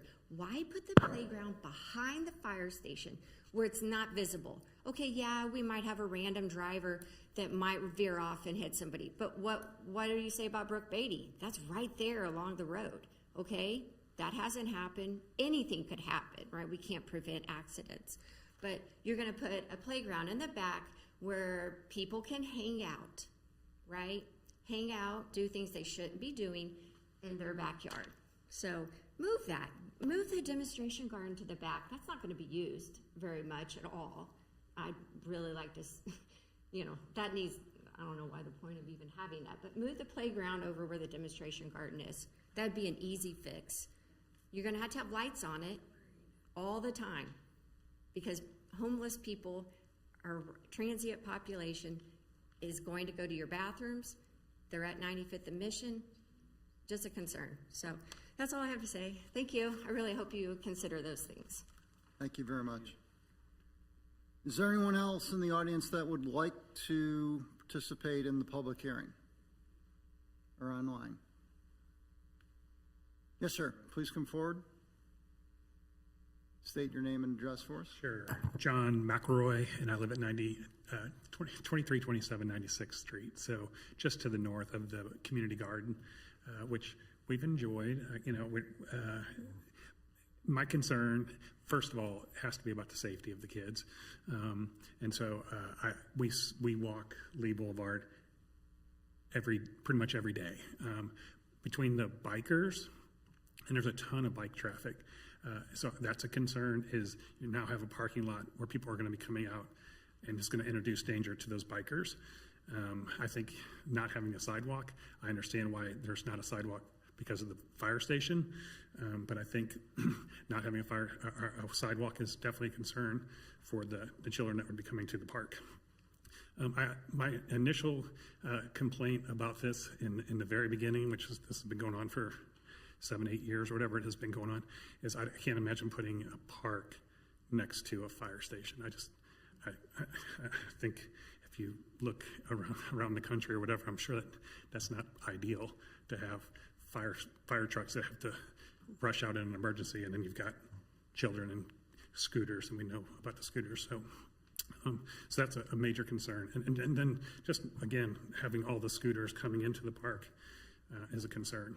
And then as a resident who's probably the most affected, of course, I need to meet my neighbors as well, but not having the landscape and the berm and I think is a concern to me personally. So most concerned about security, and then I would say personally the berm and having protection and things like that. So, and of course, I'll go along with everybody else. I think the concessions and the food trucks is not, it's just definitely not a desire of ours, that's for sure. I'd like to concede my time back to this group, but anyway, thank you very much. I appreciate your attention. And no disrespect to anybody. I know everybody's worked very hard on this, and everybody likes the idea of a park or whatever, but how far is the Leawood Park from? We went to that park all the time when our kids were young, all the time. So I don't know. It sounds great, but anyway, I appreciate your time. Thank you. Thank you very much, sir. Is there anyone else in the audience that would like to be heard on this case? Sir, please come forward. Thank you. My name's Rick Bernauer. I live at 9656 Meadow Lane. I am also the president of the Leawood Estates Homes Association. And I appreciate all the comments that I've heard from the residents. There isn't one view of our entire association of 1,400 homes. There are many ways that people see this. But I think what's really happened is that over the Interact meetings and other things, the plan has gotten better. Each time new ideas come up and it's been revised. But I would ask, as you had mentioned, that maybe some more time be given to let the neighbors really say, here is the final plan. Any other things, rather than moving and just saying from the last Interact to this meeting, here's the changes, let's approve it. Because I think that we can get a better one that deals with some of these issues of the berms, the trees lining up, the crosswalk for safety and things like that. We really appreciate everything you're doing. I'm not sure what actions you need to take, but my request would be give it just a bit more time and ways to inform the neighbors of what's going on. Thank you. Thank you, sir. Anyone else in the audience that would like to speak on this case? Mr. Chair, Commissioner Block. seeing none, I move for a closing of the public hearing. Second. Second, Commissioner McGurn. All in favor of closing the public hearing, please signify by saying aye. Aye. Aye. Opposed, nay. Public hearing is closed. Mr. Chair, I apologize. Just for the record, I'd like to note that Commissioner Carlberg has dropped off, so now the vote would be 6-0. Thank you. Ms. Claxton, would you like to have an opportunity to respond to the points raised during the hearing?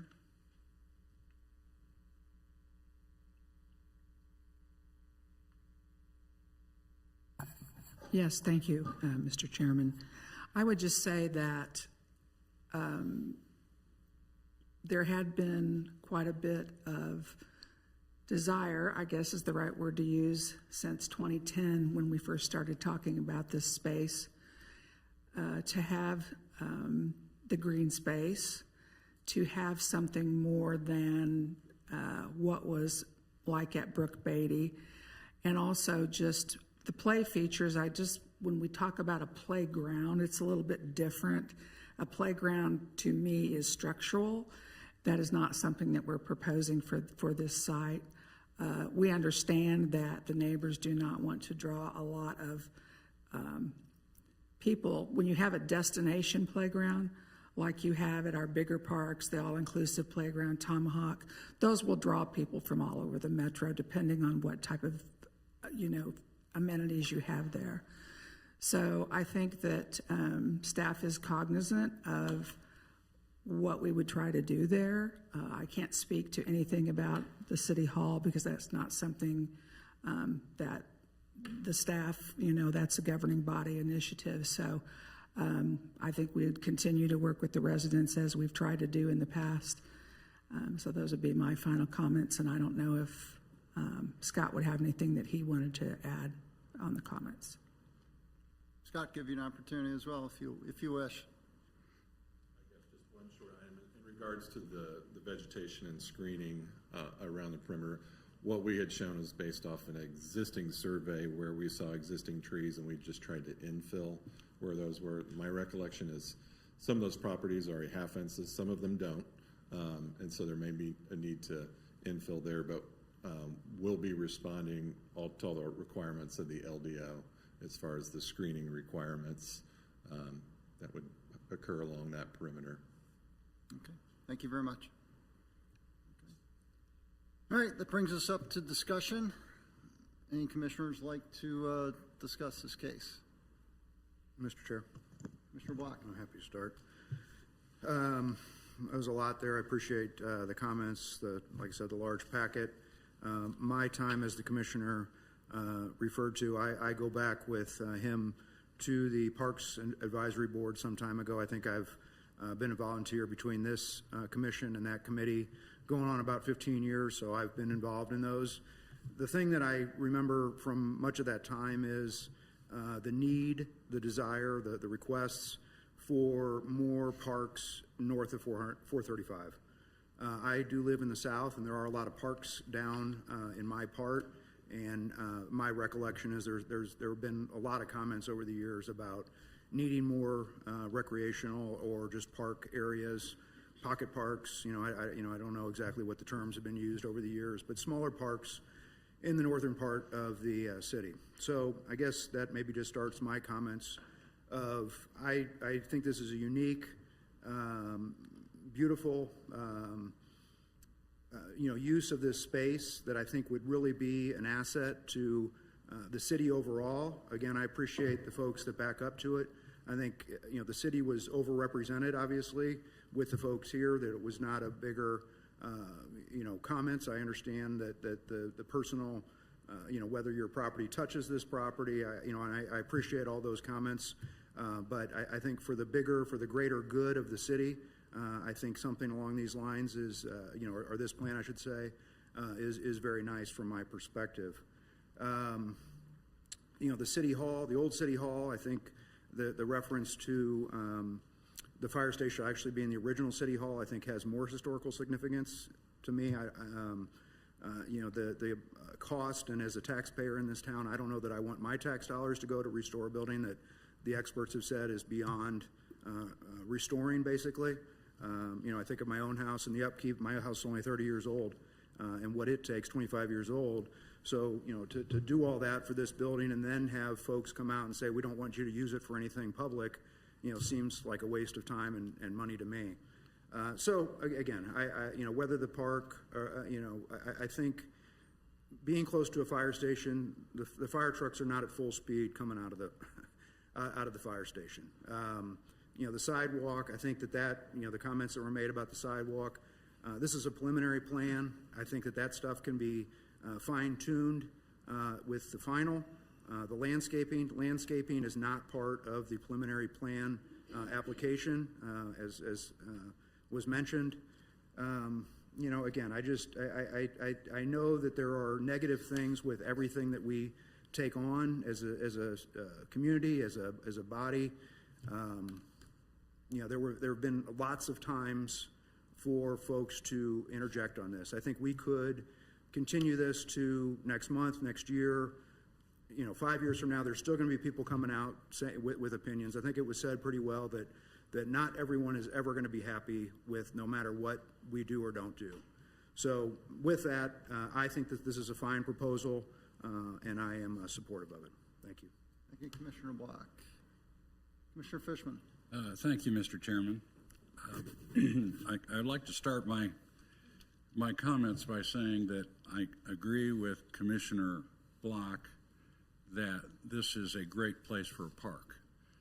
There needs to be more park, more recreational resources in the north part of the city, and I can't think of anything better to do with this property than to create a park. That being said, I do have a number of concerns that I'd like to express.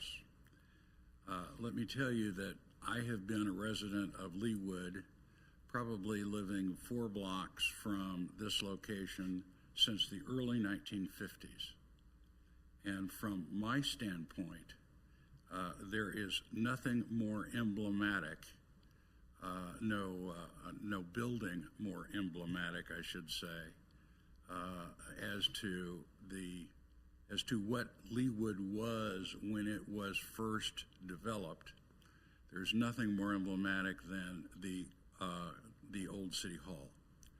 I think it has more architectural and historical significance to the general public, and I must say it to me, than the fire station does.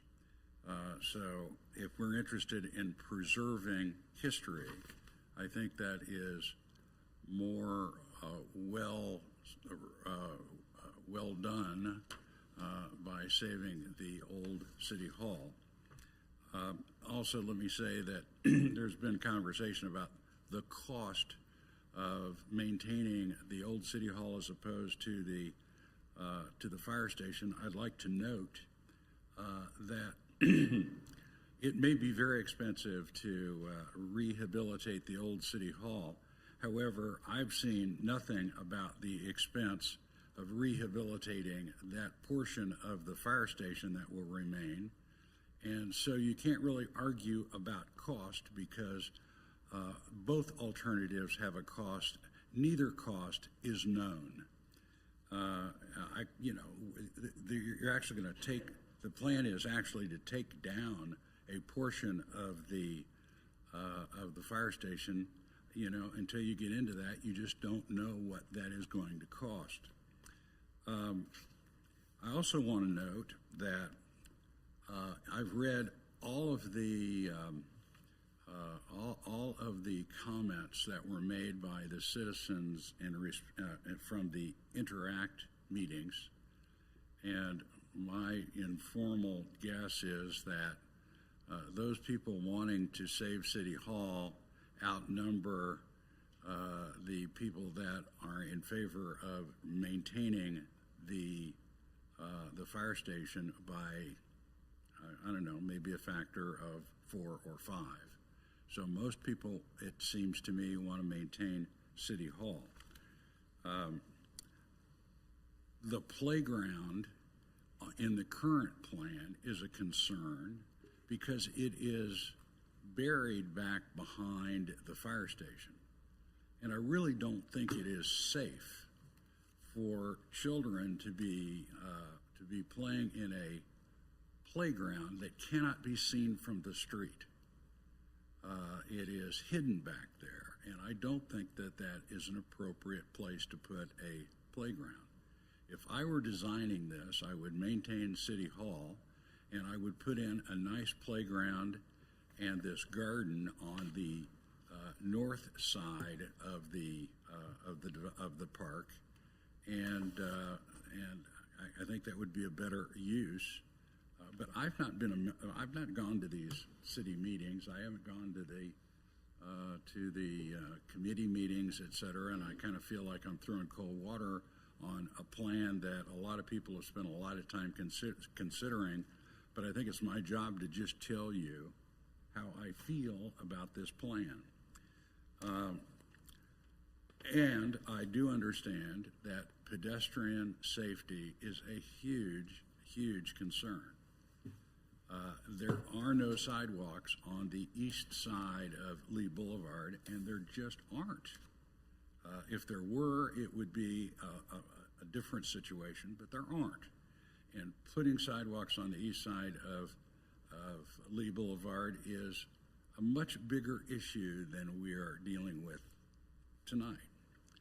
So my concern about the pedestrian safety is a real one, but I have to also mention that whatever you do with this property is going to end up being a safety concern, because people are going to have to get from the west side of Lee Boulevard to the east side of Lee Boulevard, unless you just leave, well, even if you leave the property absolutely vacant, kids will go there to play. So that's the pedestrian safety, to me, is a concern, but a bigger issue. So those are my concerns, and thank you for listening. Any other comments? Commissioner Belzer? I have a few. Thank you. Yeah, it is an interesting comment, and it's definitely true, and those of us who have sat on this bench for many years know there's absolutely no way to make everybody happy. It's just not a possibility. But for me personally, I feel that it's very important to ensure that what we're doing is making a lot of people happy. And it's my feeling from reading everything that I read, from the comments that were placed up here for us tonight, and the comments that we heard from our community, that people are not there yet and are not happy. And that is a huge concern to me. My first concern will continue to be pedestrian safety, the safety of the children in the park behind the building. There's many pieces to this, and for a lot of us, this is the first time we've seen this. It's a different plan than what was there before. It's very different. I appreciate all the time and energy that has gone into this, and I know it is a lot. But for me to see this for the first time here right now is a concern. And I feel hearing what the public is saying and what the neighbors are saying, I understand those concerns. I hear them. I really understand them. I think the mood around different parts of Leawood lately has been very, very focused on safety for very, very valid and very important reasons. And I think we have to really look at that in a different light. I think if we put crosswalks, but we don't put proper signage, no matter what the signage is supposed to be, I think we need more. I think we have to err on the side of an abundance of caution, and I think we need to do more. It would be hard for me at this point to be able to approve this plan the way it is, especially since it has not gone back to the public after the last Interact meeting when a lot of major changes have been made. I feel like it needs to go back for another round. And that my personal opinion is that this board or this commission needs more time to discuss it and really learn a little bit more about it ourselves. Thank you. Commissioner Bells or Commissioner McGurn? Thank you.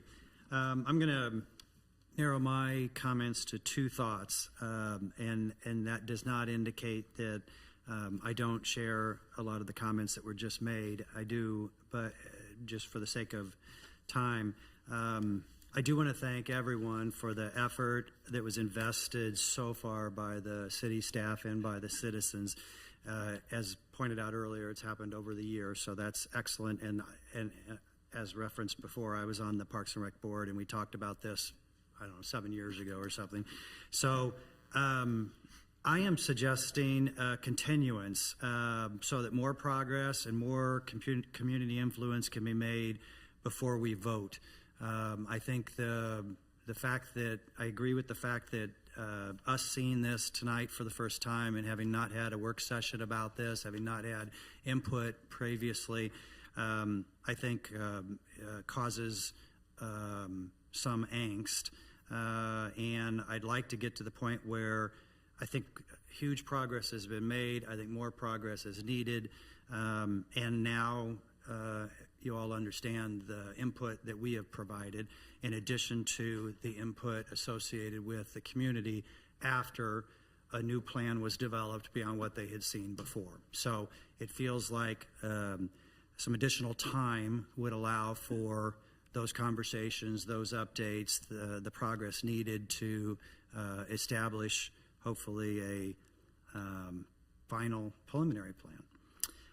And then I would just like to ask, given the various numerous questions and comments about the missing berm and trees, I'd like to ask the city if there's anyone on the staff tonight that could speak to those comments. This is the second time in, 3 months that missing berms and trees has come up. The other one was probably, I'm forgetting the number, but 2 decades ago, and nobody, or maybe 3 decades ago, and nobody was still around that could speak to that.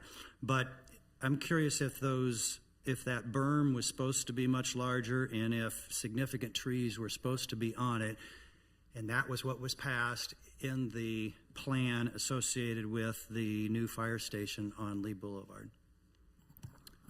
Chris Claxton, Parks and Recreation Director.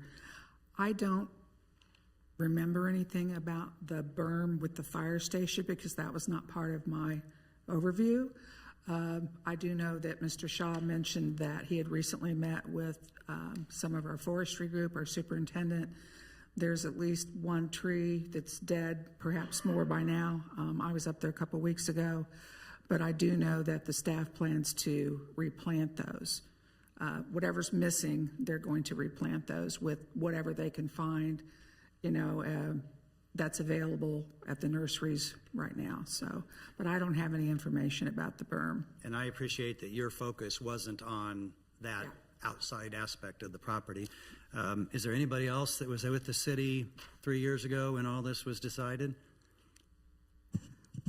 Not tonight. So it feels like there's an answer that's owed. Michelle. Michelle's got something. I'm sorry. I apologize. That's I okay. looked right to the left too fast. I just kind of zipped right by.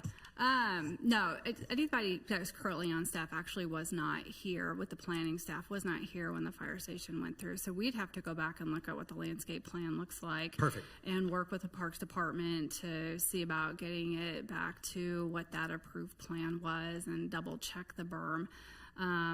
That'd be perfect. Yeah, we did do probably about 18 months ago or so a landscape inspection with the previous with the contractor, and did a full site visit and had a number of landscaping that was either missing or in very poor health, and so we were working with the contractor at that time. Once we kind of released the contractor, then our Parks Department and our arborists, our horticultural team, they were able now to get in there and really check the health and maintain the health of the plants. It may be too much to ask, but do you happen to remember if you thought, based on what was approved, that the berm and the trees that had been planted were following what had been approved? So there is the one berm that actually comes to mind is along the southern property line, and the contractor actually placed evergreens on the side of the berm, I believe. Yeah, and actually where they placed it based on the knowledge and expertise of our forestry group, that those trees would not have survived where the contractor had placed them. And that you said was on the south side of the property? That was on the south side. Okay. Yeah, there's a small berm like between the drive and then the property to the and south. I could be wrong, but it kind of felt to me like they were talking about the eastern border, where those 4 or 5 neighbors backed up to that. So yeah, we'd have to go out and take the landscape plan and take the grading plan and actually see it, because nobody on staff currently was around, at least with planning, when that all was approved. I think we'd appreciate an update when that's available. Yep. That'd be great. Thank you very much. Thank you. Commissioner Nadelman.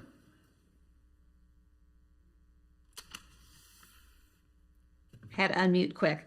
All right, here's some of my comments. I first want to thank those who worked on the plan and the revisions. You know, I agree with one of the written comments in our packets. It was signed by the 96th Street residents that this could be a jewel in North Leawood when it's completed. I think there's a lot to like, including a place for programming with classes. However, my 2 main concerns are, of course, pedestrian safety, and that the residents have not really been updated with this plan and presented to them. The public hearing during Thanksgiving week is really not adequate. This may well be the final plan, but I'd like to give the residents time to review, so I agree that a continuance makes a lot of sense. Thank you, Commissioner Nadelman. Commissioner Carberg. Excuse me.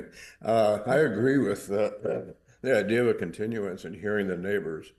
I'd probably want to add something a bit different on changing on the demolition of the old City Hall. I don't see why there would be a need to try to revitalize that. I think it's too big of a task for the tax dollars that we have now. And I do think the plan that we got today is a whole lot better than the first one and could really be an asset. And I think meets the future needs rather than trying to take care of something from the past. Thank you, Commissioner Carlberg. Any other comments from the commission? Okay. I would like to thank the public, both that are come out on a Tuesday night before Thanksgiving. I know that's probably not what you wanted to do on your Tuesday night before Thanksgiving, so thank you for making the sacrifice to come out and share your comments with us. And also the people that, all the comments in the Interact meetings and the emails that we got, we do read those and we do appreciate all the comments we get on this. As I alluded to earlier, I got my start on the Parks and Recreation Advisory Board, as did Commissioners Block and McGurn. And I can remember since the dawn of time of getting on that commission, Ms. Claxton and staff were talking about keeping an eye on this property for future development for park space. And at the time, we were hearing that from residents and from city council people, council members that were on at that time of, North Leawood didn't really have anything. And since then, we had Brook Beatty, and that's really been about it. So I can certainly understand residents wanting some green space to just, have to go and sit and mingle with other residents. So I definitely agree with the parks aspect. City Hall, I think the city council already made their decision with it to raise it. So while I understand the history behind it and wanting to keep it, from the pictures in there and from the deterioration and the product used, the lead pipes, unless Travis Kelsey's willing to write us a nice check to preserve it, it's going to cost a lot of money. And it's really not usable. I mean, it's not ADA compliant. It's got stairs all over the place. It's I don't know what you would repurpose it into, except a building that is preserved on Lee Boulevard, which I certainly understand that. I'm a fan of history. Casey Mo's going through some challenges on Main Street right now where they're tearing down buildings from the 1800s. Because they've deteriorated to the point of not being useful. It become damaged buildings. So I completely understand that and get that. I have not been a part of any of the meetings previously, and I know just looking through our packet, this has been talked about recently, multiple meetings over the past at least two years based on the minutes. So I think a little fine tuning would not be out of the question to give all of us a comfort level and to get the public a little bit chance to get more input. So with that, any other comments? Okay. Mr. Chair. Has comment again. Michelle? I do actually, staff is actually requesting either a recommendation of approval or denial to the December 15th governing body meeting. Based on some of the comments I'm hearing from the discussion, we are actually asking for a recommendation of approval or denial so this can go to the governing body meeting in December. Why is that? That is how staff has been directed. What's the reason behind it, though? I mean, why it's an aggressive timetable? If This is on the governing body's agenda to have this wrapped up by the end of the year, some sort of movement.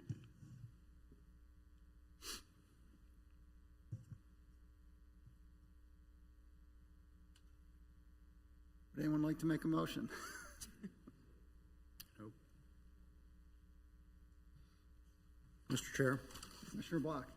I move for approval of case 124-25 Leewood Fire Station number 1 and Park. Request for approval of revised preliminary development plan located south of 96th Street and east of Lee Boulevard. Is there a second on the motion? Second. Second, Commissioner Carlberg. All in favor of approving case 124-25 Leewood Fire Station 1 in Park, please signify by saying aye. Aye. Aye. Opposed? Nay. Nay. Nay. That is 2, 4, 5 against. Again, trying to get my math right this time, Michelle. With Commissioners Carlberg and Block 4 and Commissioners Nadelman, McGurn, Belzer, Coleman, and Fishman against. Is there another motion on the table? Mr. Chairman, Commissioner McGurn. I'd like to make a motion for continuance of case number PC 124-25 Leewood Fire Station 1 and Park revised preliminary development plan. Is there a second? Second. Mr. Chairman, I have a question that I'd like to ask. Is it appropriate to vote for a continuance on a matter that has just been denied by a vote of 5-2. I believe so, Ms. Knight. Can you repeat the question? Is it appropriate to move to continue or to approve a continuance of a matter that has just been denied by the city council? I'm sorry, by the planning commission. It wasn't denied. It was a motion to approve. That motion failed. That's true. So a new motion can be had. It's the motion that failed. Okay, I'm sorry. Is there another, you gave the motion, correct? Yes, Okay, motion's Is there in. a second on Commissioner McGurran's motion? Carl, For continuance. for continuance. Is Scott still there? I'll second. He Oh, seconded. did he say so? Yeah, I'm he sorry, I seconded. didn't He hear did. you. I didn't hear you, Commissioner Carlberg.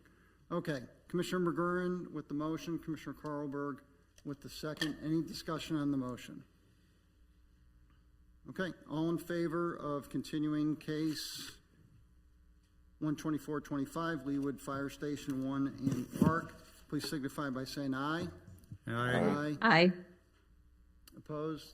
Nay. Let me do a roll call vote because I did not hear everyone.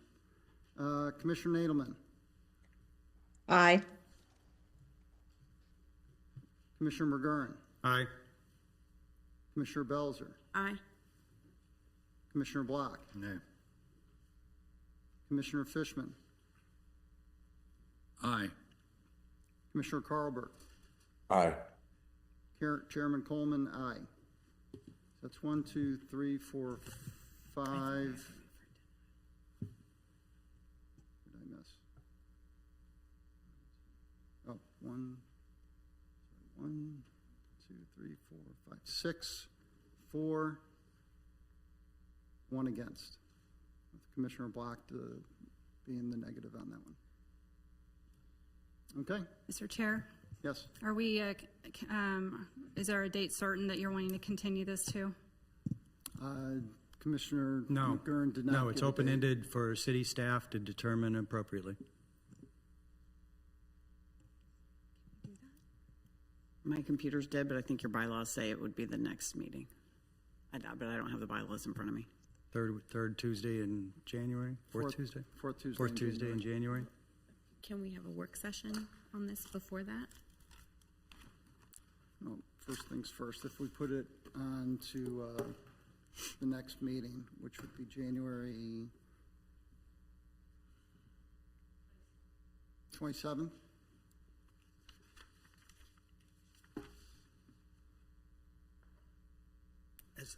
Has the calendar been issued for next year? Yes, it's going to get emailed out tomorrow. That'd be awesome. So, Thank you. so about the bylaws, the next meeting would be the 27th then. Okay. From memory, that's my memory of the bylaws. It's the next meeting. All right. Thank you very much for everyone in the audience. We appreciate you coming out. Couple things on our personal agenda. We have our holiday gathering on December 9th. And we do have a work session scheduled for January 13th. Maybe this should be on. Anything else, Ms. We Crooks, always on have your one end? scheduled, but. Yes, that's true. No, so currently we do have the a work session scheduled for the January 13th, 2026. At this time, I do not know what the agenda would be on that. And then, of course, we have our regular meeting on January 27th, so that'll be our regular business meeting starting 2026. Very good. All right. Everyone have a very happy Thanksgiving, and we'll see you in a couple weeks. Thank you. We are adjourned.